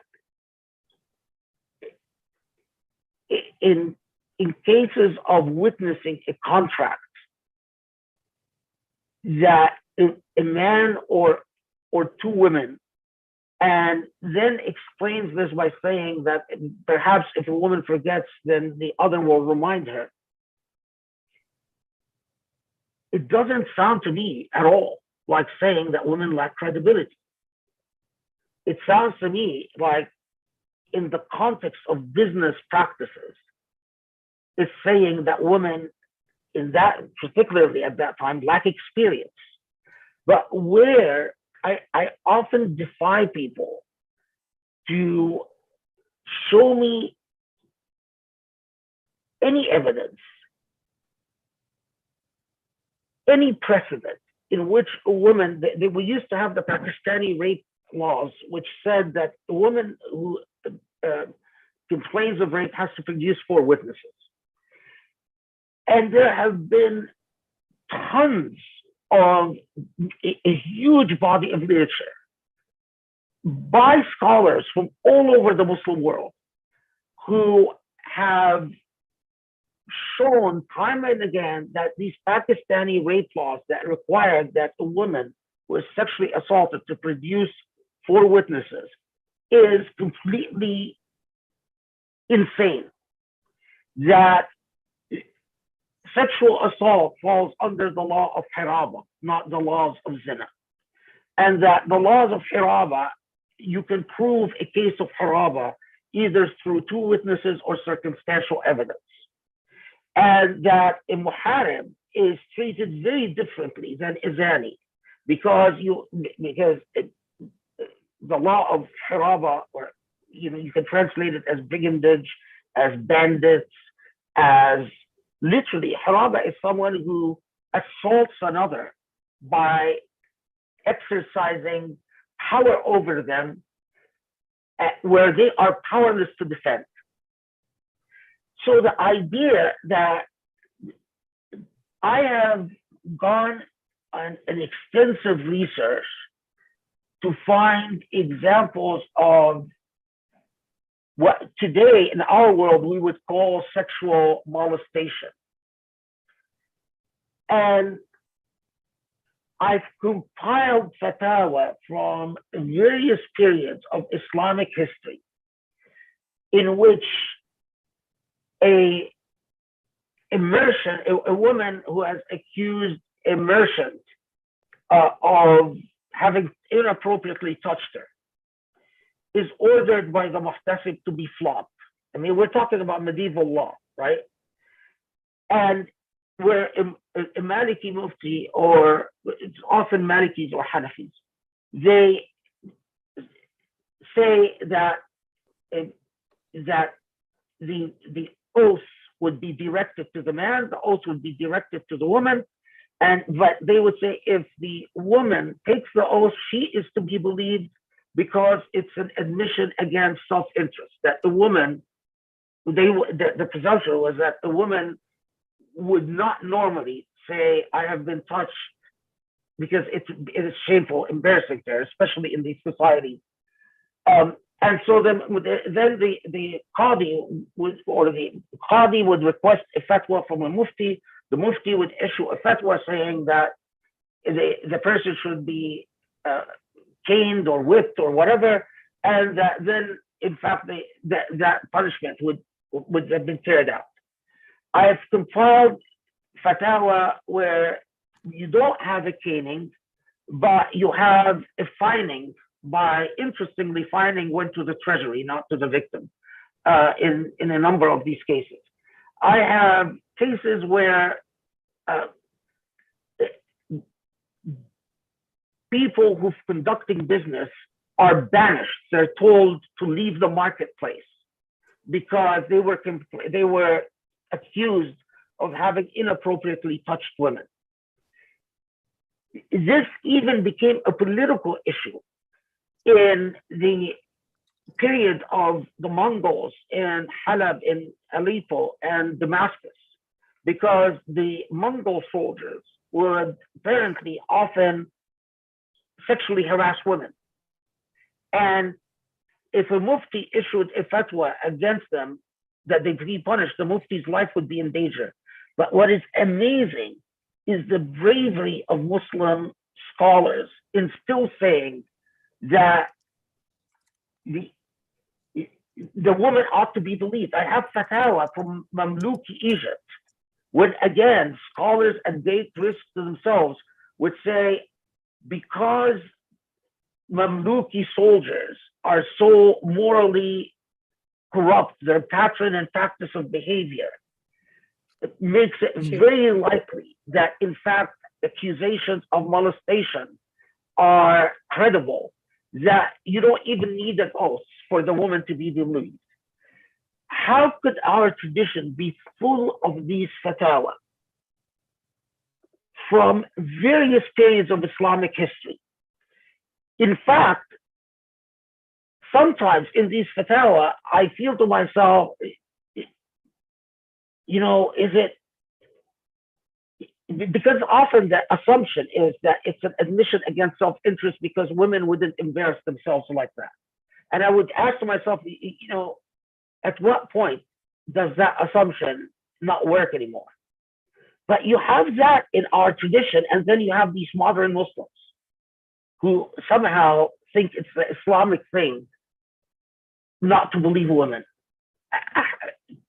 I want to, may Allah give me the health and energy to publish this, because it needs to be out. But it's shameful, it's embarrassing that I actually need to publish this to convince people of what I think is rather obvious. If I would, a sexual, yeah, I understand that if you have a financial incentive, you might lie. Yeah, I understand if you are a psychotic person who tends to have get fixated upon individuals and become an obsessed stalker, then, but that's not, these are the exceptions.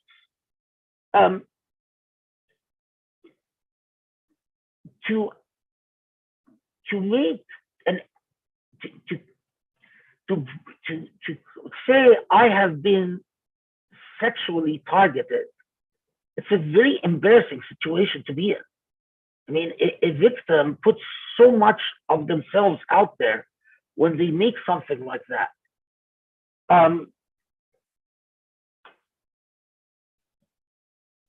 I just don't, for the life of me, I don't understand where that notion that we just ignore how many of our shuyukh in our history, the ones that you have been, the ones who are normally accused of sexual misconduct tend to become negated in history. In other words, they're the ones that are dropped from the annals of jurisprudence. How did we end up in the modern age the way we are? I mean,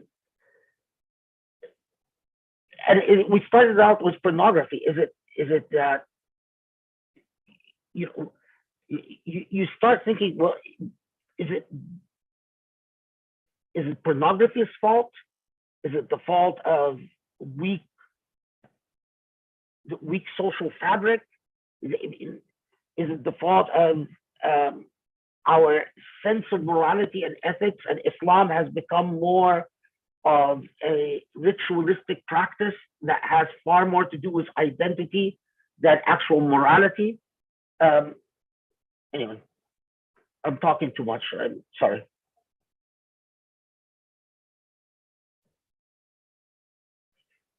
Thank you very much. It's okay. Let's move on. Actually, Amira has the next question. Thank you. So there's been some recent examples where Muslim leaders were accused of, sexual harassing or behaving in a predatory manner towards women in their communities or their congregations. And they defended themselves by saying that, they were misunderstood and they were acting with the intention of marriage. So my question is, if we have any examples in the tradition for how a single male Muslim leader should navigate finding a wife, and in a way that takes into consideration the power dynamics that come with their position. Yeah.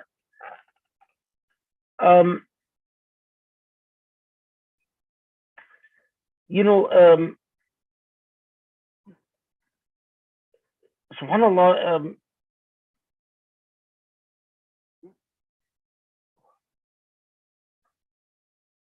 what is the ethics of what we learn in the ethics of Muslim marriage is directness, transparency. So we are even ordered not to confuse things by half competing khutbahs. The whole idea of a waiting period is and the idea that in a waiting period you don't have no marriage aspirations, is to draw the clear lines at the end of one relationship, and then you start thinking of another relationship. That if a person has an interest, then that they make their intentions or their interests very clear, that if there is a period of courting, it's known as a khutbah, and that when there is a khutbah, that even you cannot entertain two khutbahs at the same time. We are taught from the Prophet ﷺ that you can't do that. You can't have 2 or 3 or 4 women simultaneously. It's very interesting, because although you're allowed to marry, in traditional jurisprudence, you're allowed to marry more than one wife, the most scholars said that you can't have the confusion of several khutbahs out there at the same time. Which it's a matter of scholarly interest, where if you get done with one marriage before you move to another in cases of polygamy. Anyway, but this is all anchored in what? Anchored in the idea of sidq, and that when truthfulness in relationships, because the lack of truth in relationships is a doorway to shaitan. Now, I'll tell you, one of the biggest failures in the modern age, and there has always been this juristic debate whether you can have an intent other than what you. So if I'm marrying a woman and my intent is to divorce this woman after a month, but I fail to inform her, does that So in other words, my intent is not in a permanent marriage, but a timed marriage. I'm going to divorce her after a month. But I don't inform her and I don't put it in the contract. Is the marriage contract still valid or not? And this was a matter of disagreement among pre-modern jurists. I, with the view that this makes the marriage contract a facet contract. But like a lot of things in medieval jurisprudence, there's disagreement. What the problem is that modern scholars, especially it started in the Gulf, which they call Zawaj al-Misyar, jumped on what was a minor Hanbali point of view, that as long as the marriage contract doesn't say anything about being temporary, that your matubtan, the intent that you hold inside, doesn't have to be consistent with what you inform your spouse. In other words, in Zawaj al-Misyar, you could lie, to put it bluntly.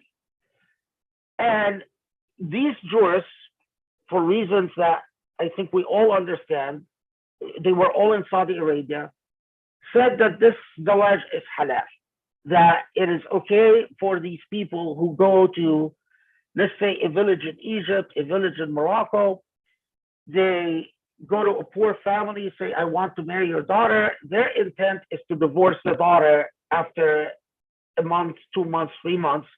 But the marriage contract says it's a regular marriage. And whether the parents know or not, it's immaterial, because what these fatwa said is that it is halal for your intent to be different than what you disclose. What they made halal by doing that is lying.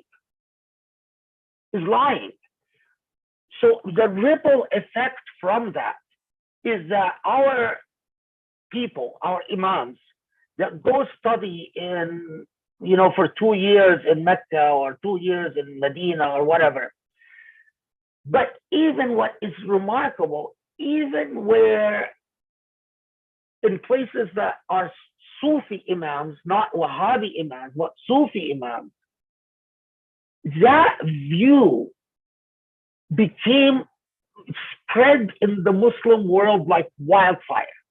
The idea that you as a man can have an ulterior, different intent than the one you disclose to your spouse. Lying. Let's call it what it is. It's lying. Well, no, I didn't lie to her. I just didn't tell her. I didn't disclose it. Sorry. That's exactly what fraud is. You've tricked a person into engaging in a situation other than. Why am I saying this? Is because it affected the ethical attitudes of, now interestingly, because I've had debated this ad nauseum with so many of them. What if the woman had a different intent? Now, you said it's halal for the man to have an intent to marry the woman and then divorce her, although not, but what if the woman had the intent? And they say, no, that's haram. Okay, really? So why is it haram for the woman, halal for the man? Oh, it's haram for the woman to enter if she, plans to play with the guy and then leave him after 3 months. No, she can't do that. That's haram. What basis? Show me any evidence from the Quran or Sunnah that Allah says these double standards are okay. But why am I saying that? Because it colored the attitude. I've noticed this while I grew up accustomed to shuyukh, that it's a point of honor for them to be as straight as an arrow. Yani, if they want to sit with a woman, they'll go get the permission of her father, go get the permission of her brothers, go get the permission of her mother, and and be straight as an arrow. I'm sitting with you because I am interested in marriage. And if they decide against it, they apologize to the family, they get a gift to the family and say, I'm sorry. It's just like, that's what I'm accustomed to. I've noticed this new unethical norms pervade so much of the Muslim community that it became fair game to explore and play the field, if you will. Well, it's fair game if I spend some time with a woman, not really disclose everything, because honesty doesn't affect the validity of the marriage contract. Some of them even point to riwayat that Islamophobes love to use, in which supposedly the famous story about Zayd, the Prophet's so-called adopted son. If the Prophet saw a woman and thought she was so beautiful and immediately wanted to marry her, then it must be that it's okay if I'm overtaken by a woman's beauty, and it's good. That type of morality is devastating. So my answer, a lot of these situations involve sitting with a woman in private, one-on-one. Why are you sitting with a woman in private? I'm maybe old-fashioned, but why are you? The only time is either you have a compelling religious reason, like you're talking about counseling a woman about very, very private matters that you can't, or you have a clear interest in marrying her, but then the interest has to be very clear, under the circumstances very clear, but just especially for a sheikh to just have she's a friend, we're flirting with each other. A sheikh that flirts? I mean, what type of sheikh? That's why I don't like shuyukh, the hip shuyukh of today. To me, I think I've said it before, a sheikh should not be hip, should not be, muscular and wearing jeans and wear a t-shirt and be, have nice hair. No, a sheikh is supposed to represent an institution, and that institution doesn't include being sexy. So there you go.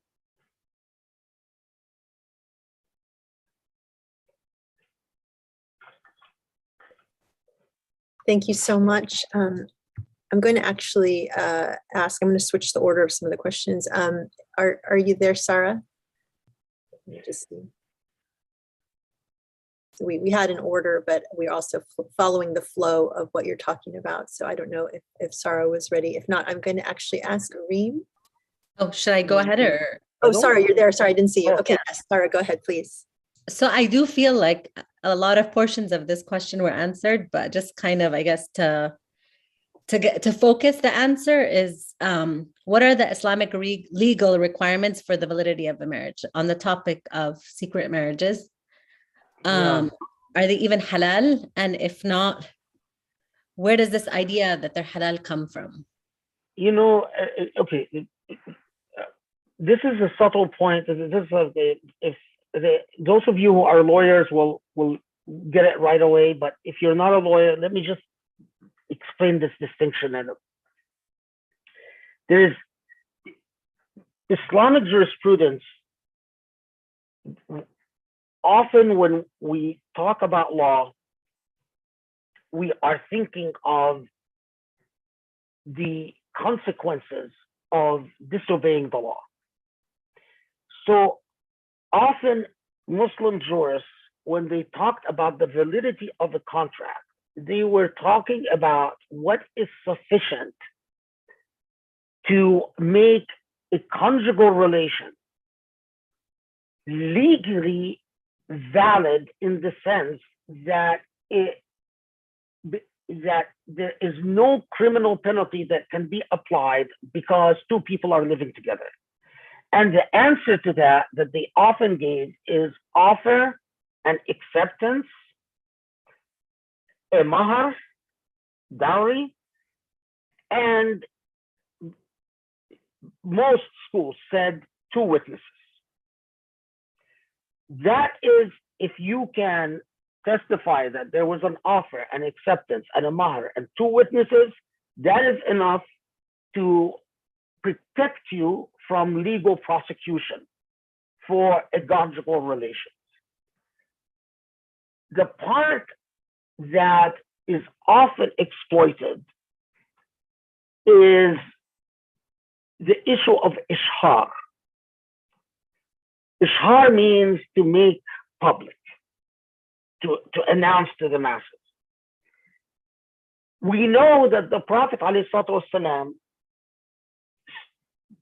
would make it a point when people would marry that to hold a celebration, a walima. And in other words, an event in which the Prophet ﷺ would invite people and people will receive notice that these two now are married. But when Muslim jurists were talking about the minimum requirements for a marriage, most of them said a walima, a public event, and public announcement is recommended but not mandatory for a validity of a marriage. And remember, when they talked about a validity of a marriage, it meant for the purposes of protecting you from criminal prosecution and for the purposes of invoking inheritance laws. So as long as you can bring 2 witnesses that say, we in fact testify that we saw these 2 people have a valid contract, khalas. But the minority view that said ishar, it's a minority view, but that said that ishar, meaning publicity, is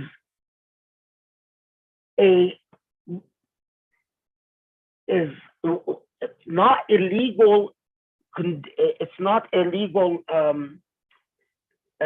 condition, but a religious wajib. In other words, that if you ya'sam in taraktahu, that you incur a sin if you fail to do it, but it doesn't invalidate your marriage.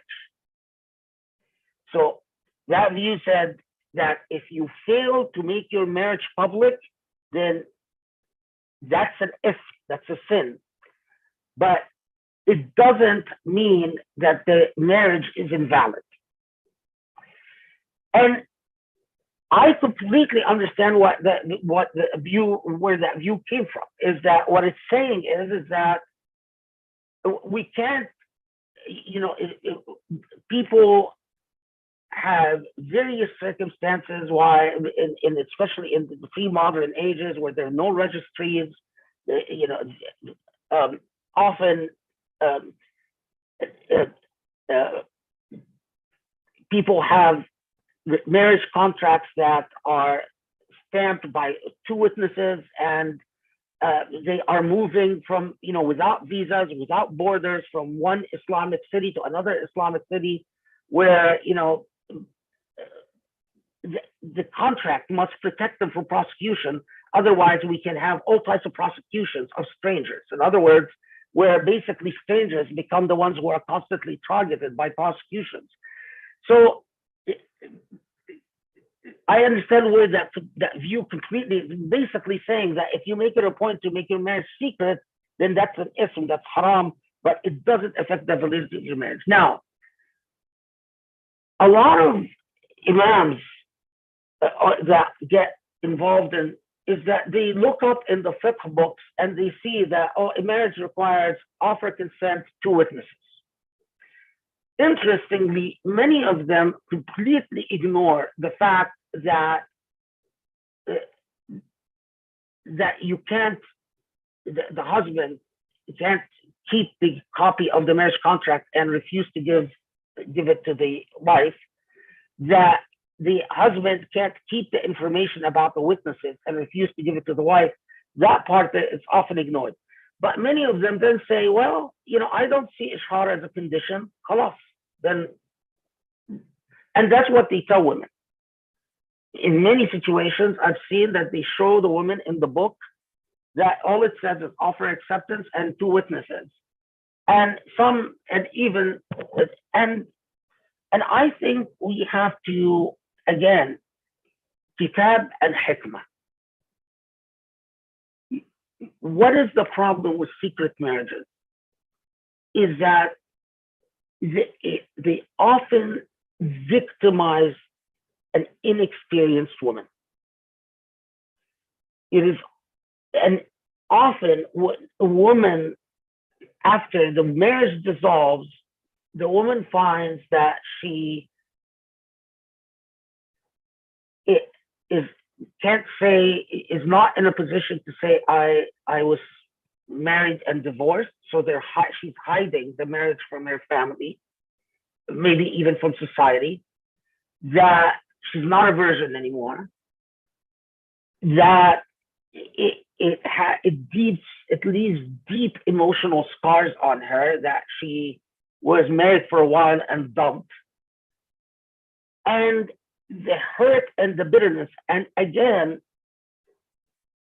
justice and hukuk and rights are contingent on one another. In other words, you can't have justice unless you address the hukuk. Hukukullah and hukuk al-ibad, the rights of God and the rights of people. You can't say there is Sharia, but I don't address the rights. If you have proper training in Sharia, the ABCs of it is Sharia is contingent on hukukullah and hukuk al-ibad, the rights of people and the rights of God. The process of addressing Sharia is to demonstrate that you are fulfilling rights. So, if you understand that methodological point, in what way are the hukuk of the women in this situation addressed? Why am I saying this? Because it leads me to the conclusion that in our circumstances today, perhaps ishar should be a requirement of a marriage contract, because it is, I am not, I've seen it in many different, I've had situations where, a woman, she wants to marry an Ahmadi guy. They're both adults. And she said that, if my family knew that I married an Ahmadi, they would kill me. So I engaged in the secret marriage with this guy. They're both adults, they're both the same age. What I told her is, living dishonestly is not healthy to your iman. But my understanding of hukuk is she wanted it as much as, and it wasn't a temporary marriage. But when I see, a woman who's never been, not previously married, with some hotshot imam guy, and I'm engaging in a secret marriage. Why is it secret? Well, he's already married. Well, he can't be associated with me. And well, this imam has a whole line of secret marriages. How can we tell Allah that this satisfies the hukuk of people? Sharia is hukuk. So how hukuk, rights? How can we tell Allah that the rights are satisfied? When this leaves deeply scarred women who feel like they've been used and tossed aside. As an ummah, if you are considered a representative of Sharia, can you truly, with an honest face, tell me that, well, that's God's law and it's not your problem? That the pain of these women is just not your problem because this is what God wants? we sometimes over intellectualize things, taking things to the basic ABCs of what our religion is about, what Sharia is about, provides us with a great deal of clarity. But this is where it all comes from. This is where it all comes from. I mean, it is, technically they're right. Yeah, the two witnesses, but morally they're not right. As a matter of your relationship with Allah, they're not right. I have to, in the spirit of disclosure, I don't know if I said this before, but there was a son of a very famous Shaykh in the US, not Shaykh, but Muslim leader, very well known. He married this woman, and then because his parents wouldn't ever approve, and then when they discovered that he was married to her secretly, he dumped her and left her with. They had bought on this credit card all this furniture. They bought a car. They bought a lot of stuff jointly. And then when he dumped her, he refused to pay any part of that credit card bill, and I sued him.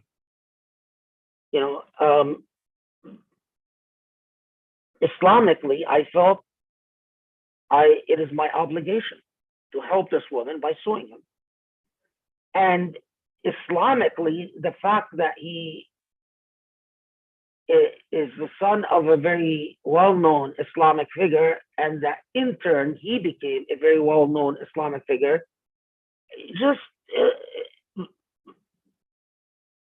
gave me the added impetus to represent her pro bono, because it's just, I can't allow this to be Allah's Sharia. I can't allow this affair. I have an obligation to protect Allah's Sharia. And that's what I told the father. That's what I told him. When they were saying, brother, why are you doing this? Going to the kuffar or to, I said, you are the ones that if you paid your debt, if you were straightforward, if you were Islamic, but don't use going to the kuffar to commit injustice and say you should just have to take it quietly. Yeah. So anyway, that's a response as to the whole thing, the whole deal about the validity of Islamic contract. I know you talked about secret marriage, but do you want to say anything additional about the idea of temporary marriages? Yeah, and of course, temporary marriage, there's a juristic, it's a long juristic issue, whether it was, and that, what you often learn that it's allowed in Shia jurisprudence, it's not allowed in Sunni jurisprudence. Things are not that simple. There are long debates in Shia jurisprudence as to when is it permissible to engage in a temporary marriage or not permissible. But what I can tell you about all the Shia jurisprudence that I've read is that it is always premised on the idea of full consent by people who engage in it for their mutual advantage. Now, on the Sunni side, the idea, the Sunnis say, well, the Shias allow temporary marriage, but we don't, which is not true, because they allow jawaz al-misyar, which is worse than temporary marriage. At least temporary marriage, you have to be honest about your intentions, and you have to put in the contract when the marriage begins and when the marriage ends. Zawaj al-misyar is fraudulent.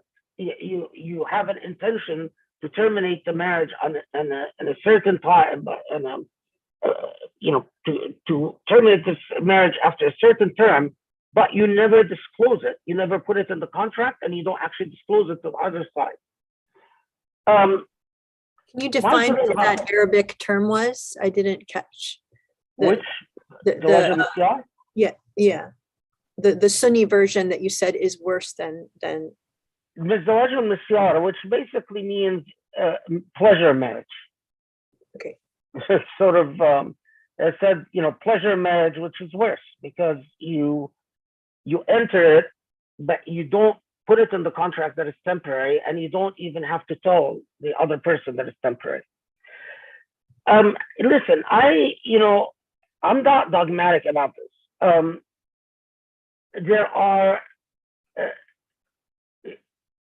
if two mature adults enter into a temporary marriage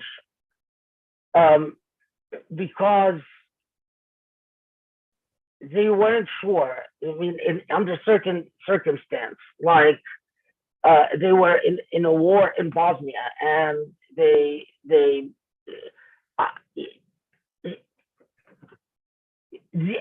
are not the situations I'm concerned about.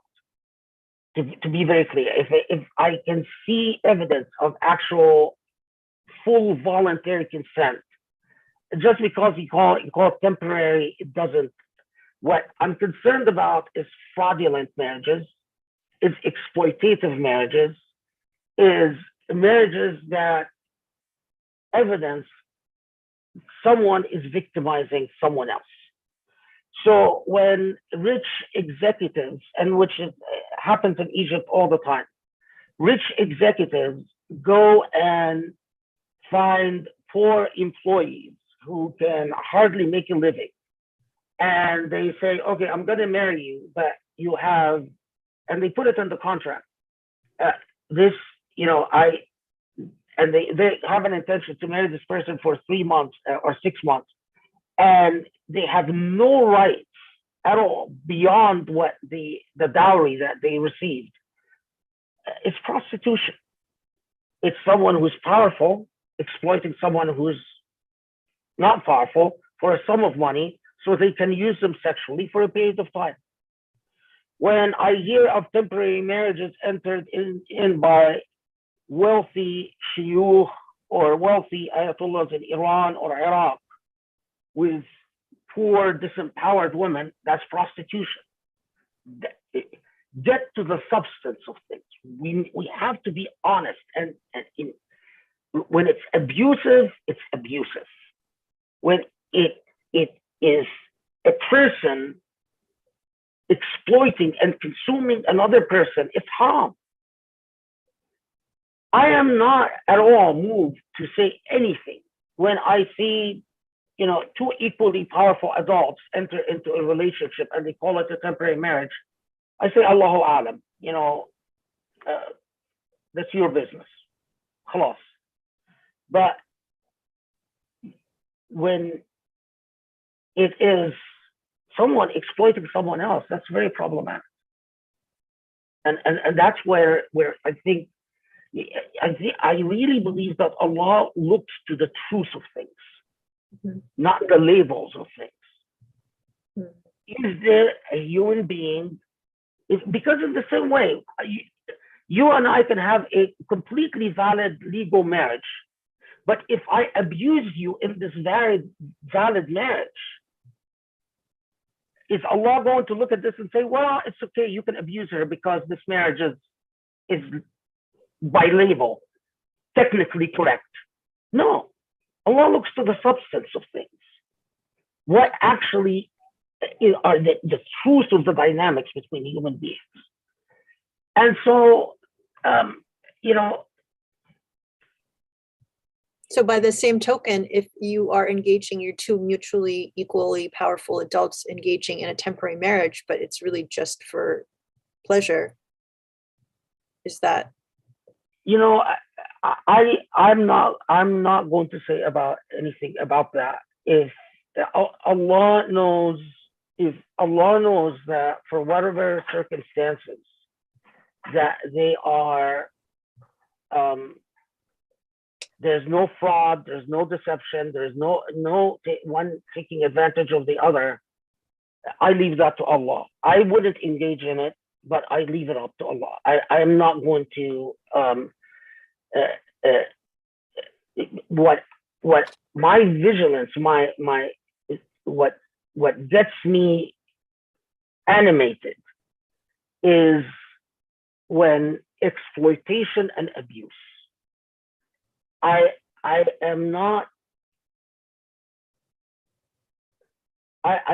do not covet the role of a moral judge. And often I will go out of my way to avoid moral judgment on people whose intentions Allah knows best, when there is no complaint of exploitation and harm. Okay. Alhamdulillah. Okay. 2 hours always passes by way too fast. We've gone past the 2-hour mark. We're at 6:23. We still have a few really great questions, so I hope it's okay. We can keep going. Okay. So I'd like to have Reem ask the next question. Thanks, Grace. We've talked about allegations and the process around that. I would like to have a little bit more insight on the context involving investigations. What Islamic evidentiary principles should be applied when there is an actual investigation ongoing? It's inevitable that someone will always bring up the 4-witness rule, which you've mentioned. I would also like a little bit of clarification on the 4-witness rule in context of the investigation, as far as like, what is the purpose of it and the correct application of it? And is it even something that we can even practically use, considering the society that we live in today? Okay, that's a good question. Just one second. Give me 1 second.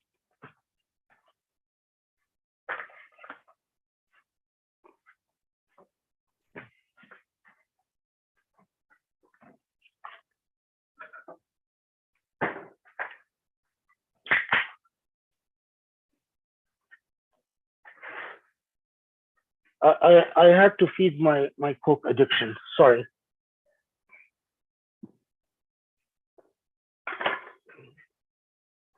I don't want to advertise for the company, so my soda addiction.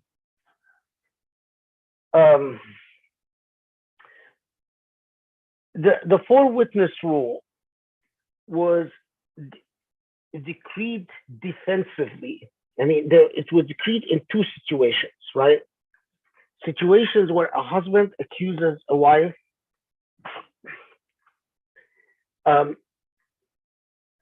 and especially in this pre-Islamic practice, where husbands would level accusations against their wives, often because it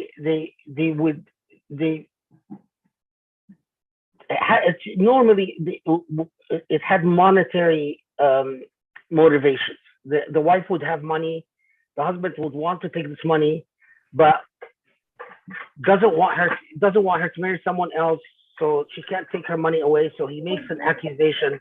So the Quran came and said, well, you either could use 4 witnesses or you engage in this trial by oath. And importantly, it was decreed. Did I hear something? Oh. No, it was decreed to protect women, to protect the wife. In other words, the context of that law is to protect the accused, not to empower the accuser. Okay. And the accused here was the wife, a woman. The second context was in the famous hadith.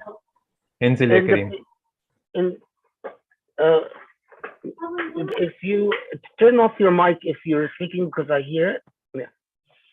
Okay, the second context in the famous Hadith al-Ifk, where if you are accusing a woman of zina, you either bring 4 witnesses, but if one of the witnesses recants, then you are in turn punished for slander. Again, the context was to protect women from the accusation of unfounded accusation of zina. Now, the context was 4 witnesses but if there are in fact 4 witnesses, that witness, it's very specific act, because it is not sufficient that they witness 2 naked people in bed, for instance. They actually must witness the actual act of intercourse. Then there is a very severe criminal punishment that results from that. The fact that you have this procedure,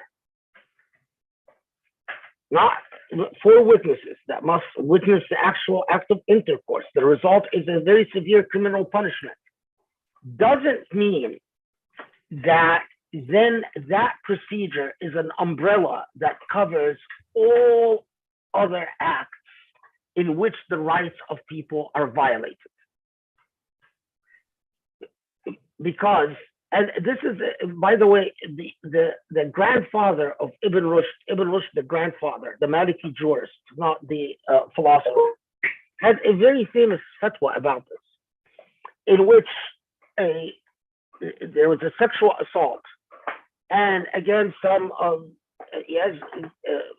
the pig-headed people said, "Oh well, you need 4 witnesses to prove the sexual assault." And he, in his fatwa, he really said you can't take a procedure that was designed to protect a victim against slander and apply it to punish victims who are targeted by violent crime. Look at that's using of hikmah. You see, a rational person thinking, saying you can't just graft this on this. It doesn't follow. You must look at the intention behind the law and the context of the law and the system. So, no, the 4 witnesses rule only applies if we are talking about implementing the criminal penalty for zina, which we're not implementing in this society. Now, in every other situation, we have to rely on circumstantial evidence and proper probes of investigation. If you are conducting an actual investigation, you can't simply listen to one side without hearing the other. Because you are in a voluntary system, in other words, we don't have jurisdiction of compulsion, both the accuser and accused must accept the judgment of the trier of fact. In other words, the accuser and accused must say, yes, both of us accept that this person is a proper investigator and a valid judge. If the accuser or accused say, no, we don't accept their judgment, then you can't claim that this is a legitimate investigation. But assuming that the accuser and accused both accept the jurisdiction of the trier of fact, then the trier of fact must listen to both the accuser and accused.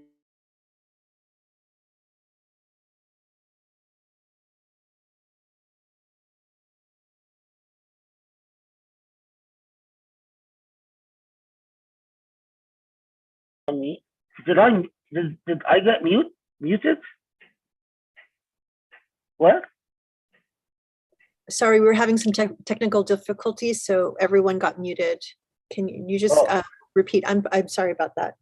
What was I saying, the last thing?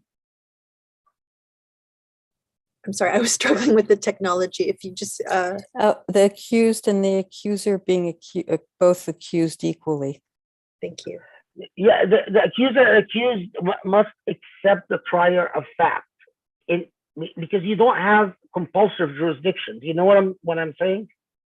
In other words, you don't have a court that can compel people. So you must accept the legitimacy of this person as an investigator, or as these people as investigators.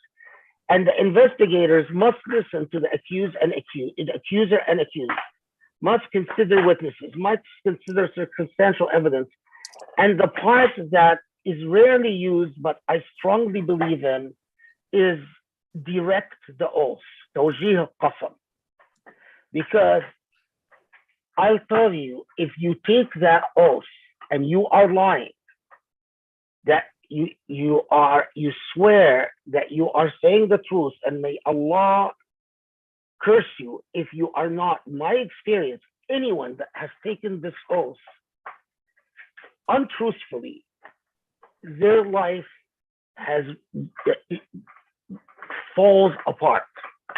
Time and time again, experience has showed me that people who have taken this oath and lied about it, God's vengeance is severe. This is the process. But I mean, if the person, if the accused or the accuser don't accept the legitimacy of trier of fact, then in this situation, again, then you fall upon the duty of precaution, because no one can conduct a proper investigation. You can't pretend, oh, I'm going to deputize myself to investigate, when the parties don't accept you as an investigator, because you can't listen to both sides under fair circumstances. So what happens when you are hampered from doing an investigation because the parties don't accept you as an investigator? So you can't listen to witnesses, you can't listen to both sides, you can't, under controlled circumstance, then you fall upon the duty of precaution. Do I have enough evidence to now have an obligation to protect the public? Am I in a position where there is a risk that a member of the public might be hurt, and then I would have to answer for that before Allah? It's you know, when we bring things back to the basic principles, we can do very rational things. The way Sharia works, it's beautifully logical. It is because of the lack of competence and lack of training that you find Sharia do very weird things. Like, you as just intuitively, even if you're not a lawyer, you just say, that just doesn't sound right. It just doesn't seem to, something is off. And usually you're right. It is when Sharia is doing very weird things, it probably means that the people who are talking about Sharia don't know what they're talking about. And because Sharia works in a wonderfully fair manner. The principle, it's like the principles of justice come together to produce justice, not to mimic justice. Thank you so much. So the next question is Rami. My question is about the common thing that's brought up is giving the benefit of the doubt to the accused or whoever is, being accused of committing a sin. So if people, are using the benefit of the doubt as a shield, what basically, how does that play in from a fiqh perspective, and balancing the rights of the accused and the accuser? remember that the benefit of the doubt is there to protect us first and foremost against the state, against the state that has the power to impose criminal penalties. I, as an individual, need all types of protections against the state because the state is very powerful. The state can do a lot of, can throw me in prison, can flog, I mean, at least in medieval times, can flog you, can, you know, execute you. And the only thing that protects you against the state are our conception of rights.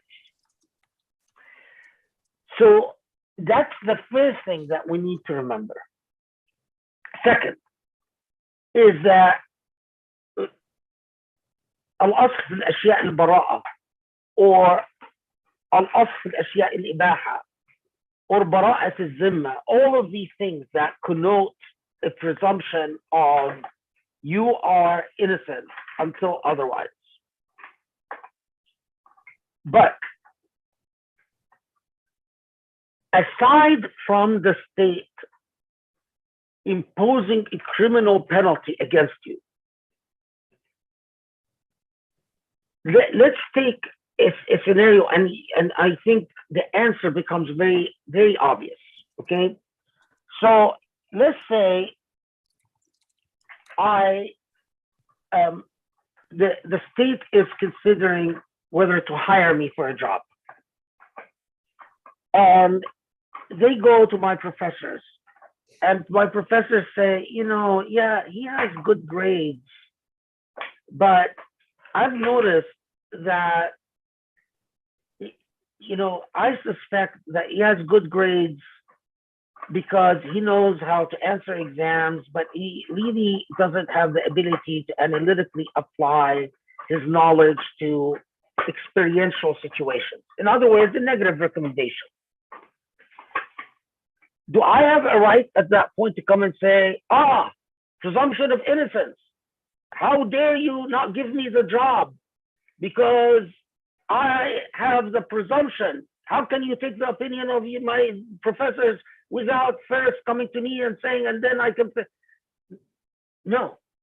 And we don't apply, we intuitively know that, wait, you don't have a right to a presumption of innocence to obtain a job or to hold on to a job. Intuitively, we know that.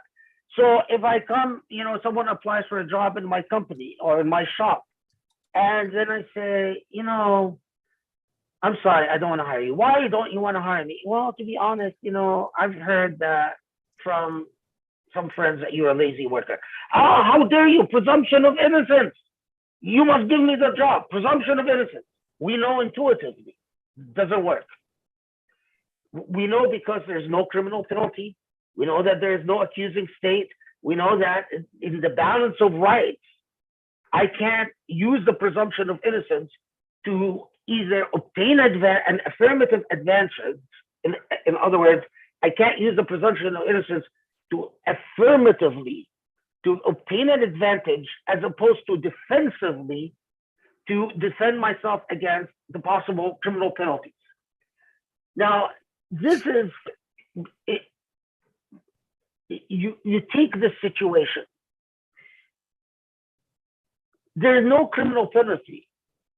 The issue is not criminal penalty. The issue, to be very specifically, whether you should continue on in a job, perhaps as an imam, or whether you should obtain an advantage by being invited to jobs, even if you're not paid for these jobs, but an imam to come as a speaker, whether you're paid or not, right? Now, the presumption of innocence, I could tell the person, I am not saying that I actually know whether the accusations against you are right or wrong. And it is not my business to actually make that determination. But what I know is that enough of a doubt has been raised, a shubha. Enough of a shubha has been raised in my mind to invoke wajib al-ihtiyat, to invoke the duty of precaution. So while I am not judging you as guilty or not guilty, I am not employing you as a speaker in my mosque. I am not inviting you as a speaker in my mosque. Even if I have enough of cumulative evidence, enough shubha, the shubha rises and rises, I could even terminate your job. Now, at what point it's fair to terminate someone's job? I can't tell you that, but I can tell you that it must, as a matter of conscience, the shubha must be fairly strong. This is the way the principles of Sharia work. There's a huge difference between a state saying, I'm going to apply a criminal penalty against you, and I'm using that right to defend myself against the power of the state to punish me criminally, and my attempt to use the presumption of innocence to hold on to an advantage, a social or economic advantage in society. And here we deal with shubuhat and ihtiyat. These are the principles of jurisprudence. So when someone comes with presumption of innocence, my response is often, listen, I am not deciding whether you are guilty or not guilty. All I'm deciding is I have enough of a shubha, enough doubt has been raised through complaints, and since I'm not in a position to say you're saying the truth or they're saying the truth, but I am in a position to act to protect hukuk al-ghayr, to protect the rights of others. And with all due respect, again, I'm not convicting you. That's not what it's about. But I am acting to protect the rights of others. And this has to be very clear in our mind. You know, for someone to do that, if someone has, you know, there are people that I know that, you know, 30 years or 40 years of service, and suddenly a voice comes out of the blue and accuses them of something. And if I look at it, and do I have an obligation to know more? Well, it depends on whether I you know, if I'm just satisfying curiosity, no. But if I'm deciding whether I want this person in my classroom, yes, I have an obligation to look more. So I look at it more, and I discover that this person has filed a lawsuit demanding, you know, $500,000. And, you know, I do my due diligence a bit more, and I find, I look up the law firm, and I know it's one of the law firms that takes, you know, anyone, because they're a settlement law firm. You know, frankly, I don't put too much weight on that. But the same person, now I get, you know, 3, 4 accusations. I say, hold on. Mm-hmm. Now, what are the chances that 3, 4 women in different years are saying this person? And then when I look at what these women are saying, I find that they are describing fairly similar scenarios. You know, he told me, I'm going to give you special counseling about, you know, your spirit, your ruh, your whatever. And then we sat on the couch, and he put his hand on my knee. And at some point, the wajib al-ihtiyat kicks in.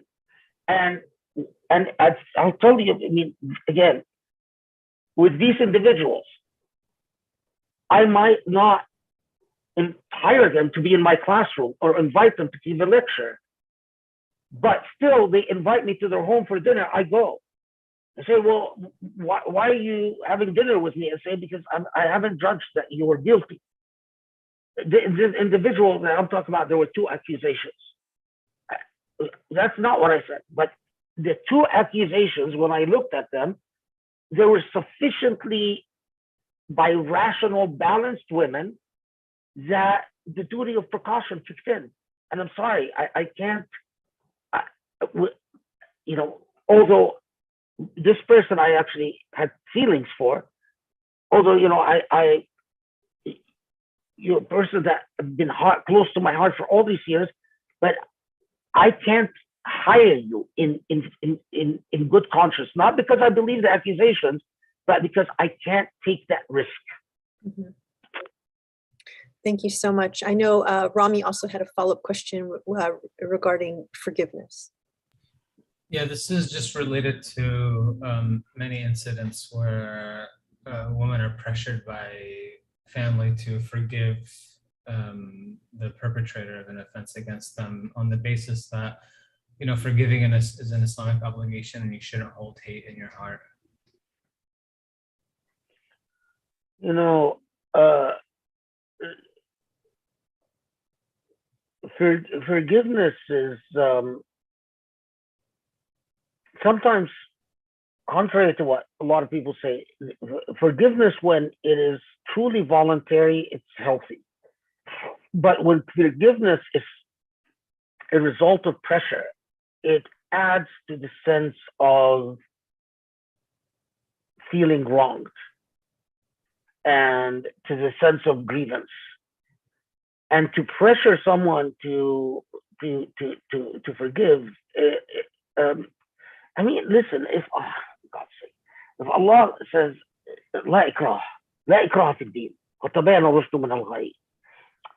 يعني if Allah rejects compulsion in the most basic issue, and that is in faith, a priori, any form of compulsion to forgive, you can advise the person, but to exercise pressure, you are damaging the person. If they forgive, if they say I forgive, and they actually don't feel that they forgive, you've just increased their sense of isolation, their sense of loneliness, their sense of, and from experience, I'll tell you, I've in situations where women were confronted, especially, you know, especially in case where sexual abuse by family, and you must forgive, you must forgive, you must forgive. And what I've seen is that it results in exactly, it results in the following, is that the person says, I forgive to the family, to please the family, but then they spiral off. They take it out on themselves. They hate themselves. It's as if they hate themselves for saying, I forgive. And they take it out on themselves in many different ways, including hostility to everything that reminds them of Islamic symbols, Islamic anything. And it's devastating. And then it's like, you know, you sit and you supplicate to Allah, who's to blame? I mean, who has to answer for this? The abuser, the community, because this person has been severely damaged because they've never felt that there's anyone who understands or even is willing to understand. And we can't be a community like that. We have an affirmative obligation as a community to heal wounds. You know, if you have a wound, you would want people to help you heal it. And the Prophet ﷺ taught us that you treat your brother or your sister as you want to be treated. Thank you so much. Marwa has another question. If a victim experienced abuse and confides in her family, but is afraid to escalate the matter further to the public, is she committing a sin? Well, okay, can you say this again? I had a hard time hearing you. You want me to repeat it? Yes. Please. I had a hard time hearing. Sorry, there's two people in this room. If a victim experienced abuse and confides in her family but is afraid to escalate the matter further to the public, is she committing sin?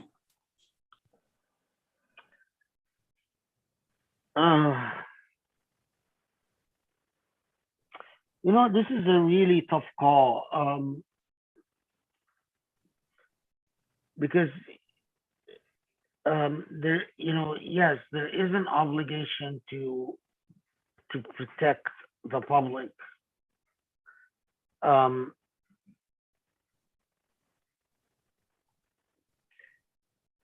But I mean, first, okay,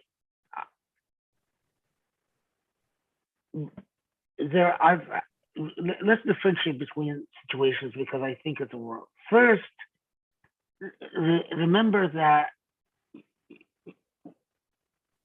we can't put upon a victim more than they can bear.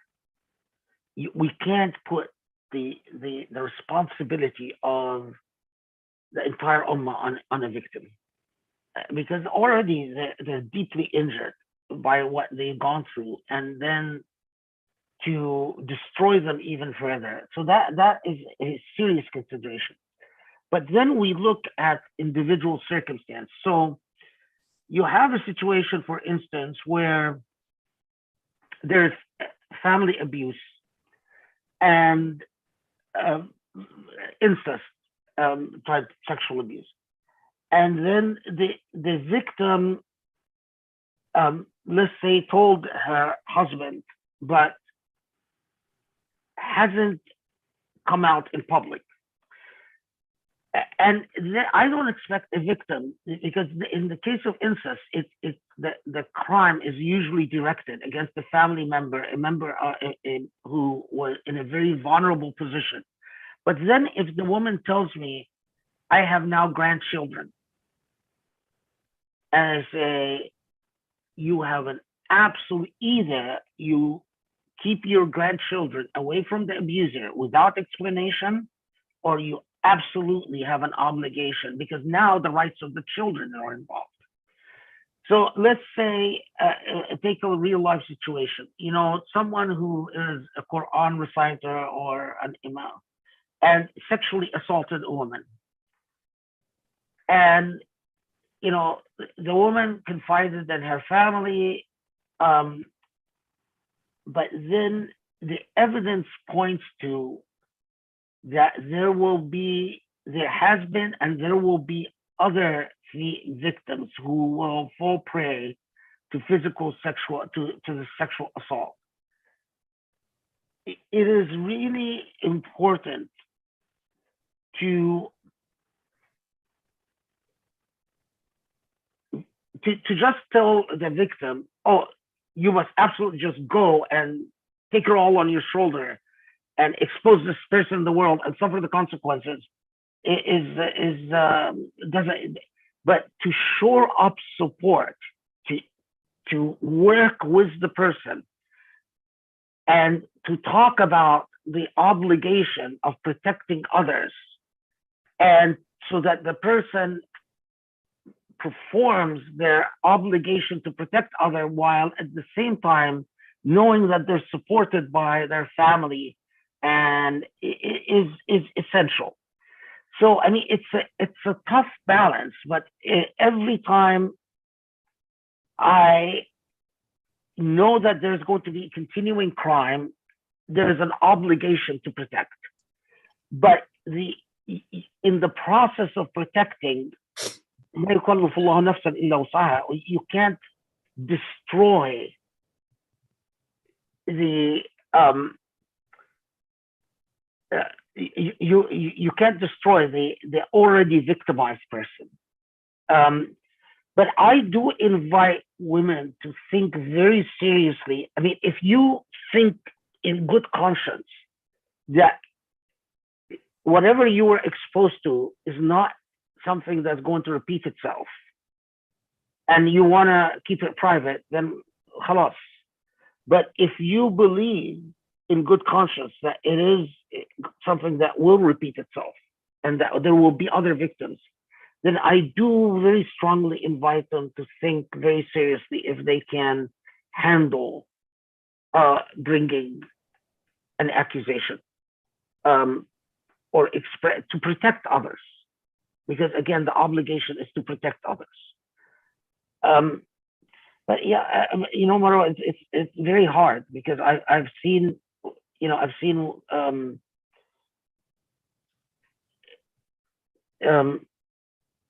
even when people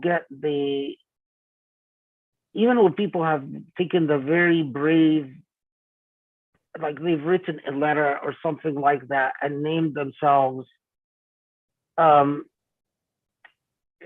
community has this tendency to gossip about the matter for a while and then to get bored with the gossip, and the victim is completely forgotten, and the person who has occupied the status of authority to remain in whatever. That has been the trend so far. Allahu A'lam. Thank you so much. So we are approaching the 3-hour mark. May Allah bless you. I want to close now with one last question. You spoke really powerfully in part 1 about healing and shared your own personal experiences. And so I want to close really, the question that I received was, if you could speak directly to survivors, how do we heal? What Islamic wisdom and guidance can you share on the path of spiritual healing? And of course, this is different from person to person, but any practical advice? So I wanted to give you that. And I also wanted to just expand it because we talk about spiritual abuse, we talk about sexual abuse. Women are abused in many ways. Could be financial abuse, could be, other emotional abuse. And, the outcome is the same, that feeling of helplessness and trauma and, the need to heal. So I, just wanted to even broaden, the question of how do we heal from abuse in whatever form? I mean,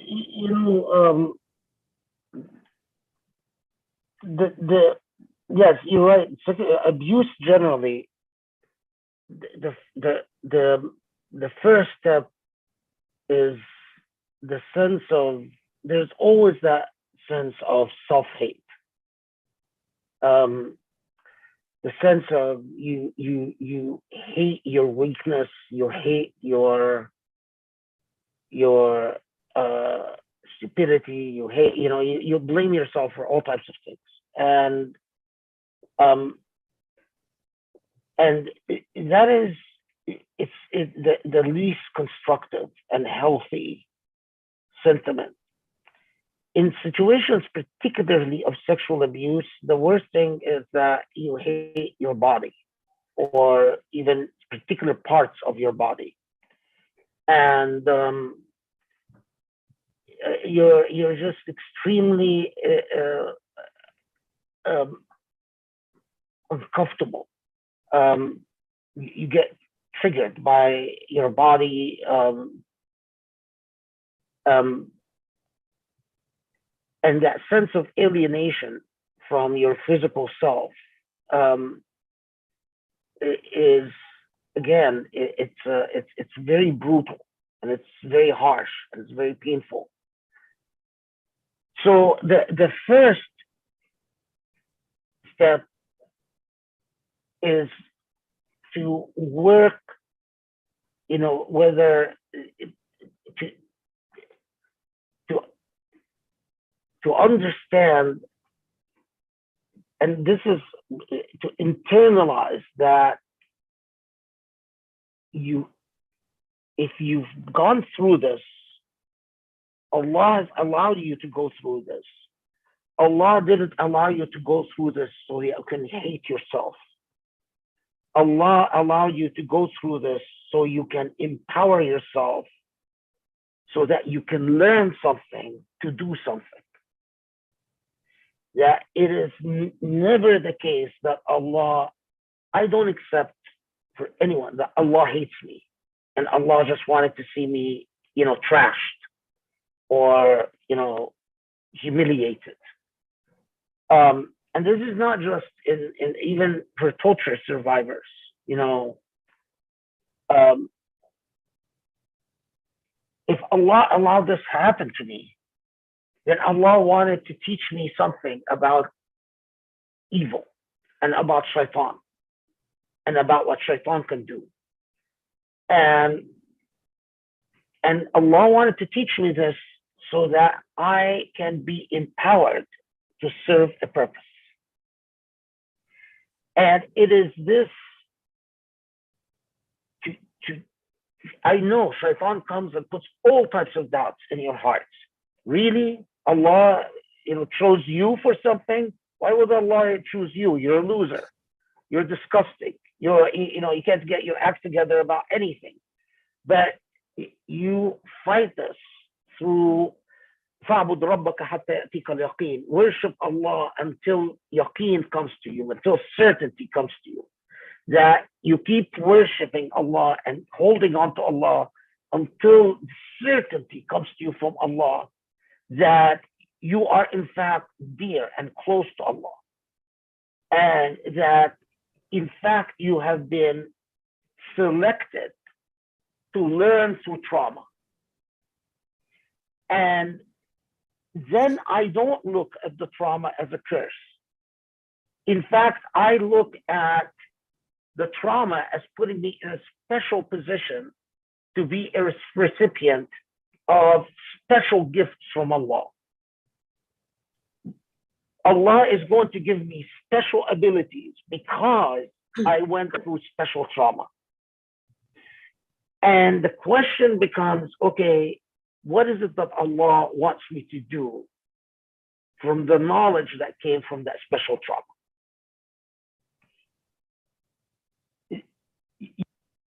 This is the personal experience that I've had. I just couldn't accept that Allah would just want me to suffer, just to suffer. And I didn't want just the idea that, well, Allah will reward you in the hereafter and khalas, and that's it. Allah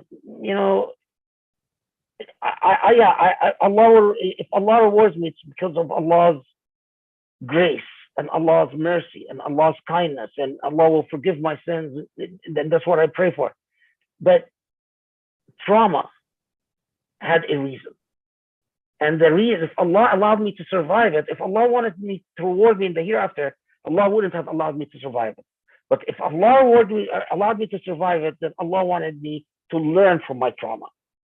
And you fight shaitan, especially in the things that trigger you, that trigger your memory. And you just have to be very honest. I get triggered by. And because I get triggered by these things, so for a long time, I would get triggered for a very long time. I would get triggered by male doctors. I couldn't stand a male doctor to touch me. And you know that, Grace, being married to me. So I was very honest with myself. Okay, I'll be very honest. That's what I'm triggered by, and I will insist on a female doctor because that's what I need to heal. And alhamdulillah, now female or male doctors don't bother me. It's a long road to recovery, but you have to believe in Allah's belief in you, because you will not have the wherewithal to believe in yourself. But you have to have the wherewithal to believe in Allah's belief in you. Allah wouldn't choose you to suffer if Allah didn't want you to learn from that suffering, to do something beyond yourself. That's the best advice I can give people. And are we closing? Yes, we're closing. Okay.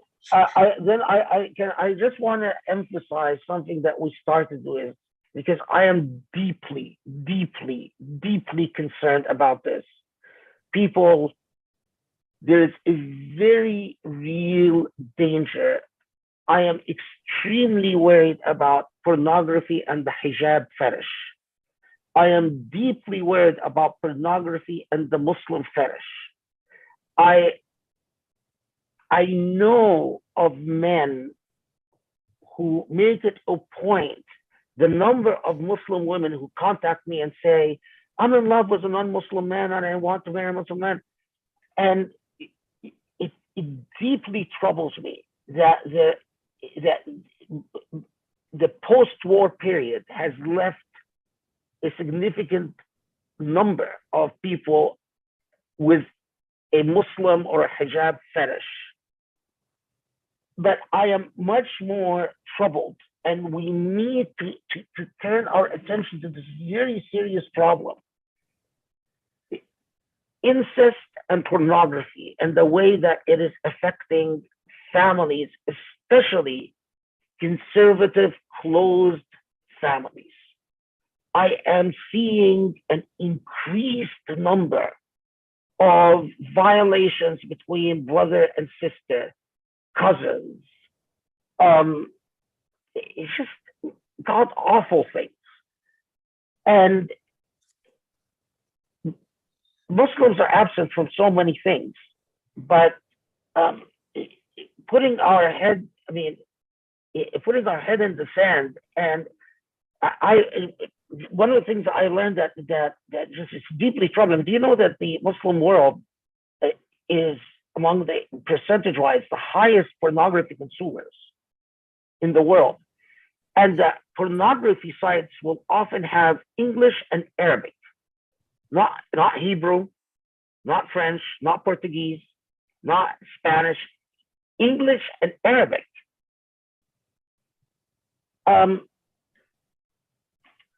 This is something that really our psychologists, I don't know who, psychologists and sociologists, I guess, and leave alone lawyers. I mean, why is this type of very damaging? It's more damaging than terrorism, for definitely. Why is this type of pornography protected by the First Amendment?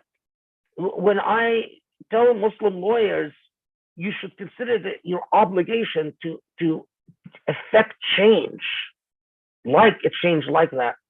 You know, people look at me like I'm crazy, like as if, well, you know, we just want to make a living as lawyers and get good corporate jobs.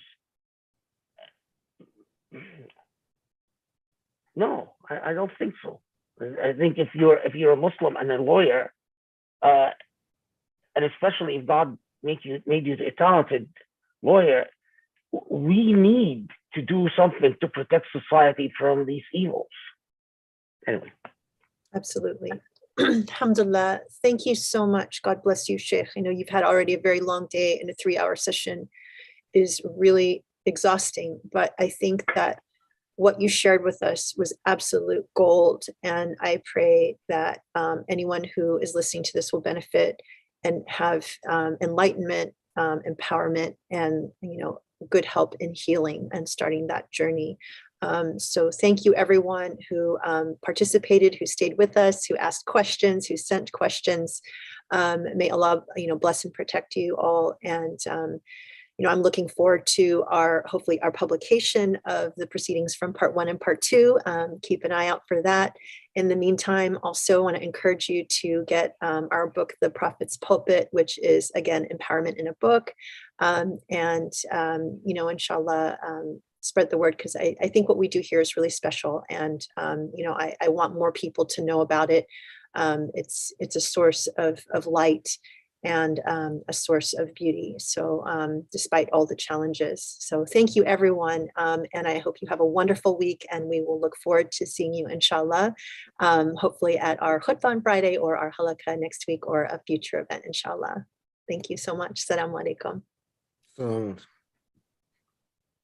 And if you have a question or sorry, let me just say, I saw someone just sent through a question towards the end. If you'd like to email a question to me, we could perhaps address it in some other way, since we're at the end of our time. My email is grace@usuli.org. Okay. Assalamu alaikum. Are we sticking around, Grace? Or? Yeah, stick around, everyone who volunteered to ask questions. If we could just, we'll just do a little bit of a debrief. So I'm just gonna, My headphone died, so I'm gonna go. It oh, died. okay. I can't Well, hear you anything know what, then anymore. I think that's a sign. Why don't we sign off for the night, and then inshallah we'll try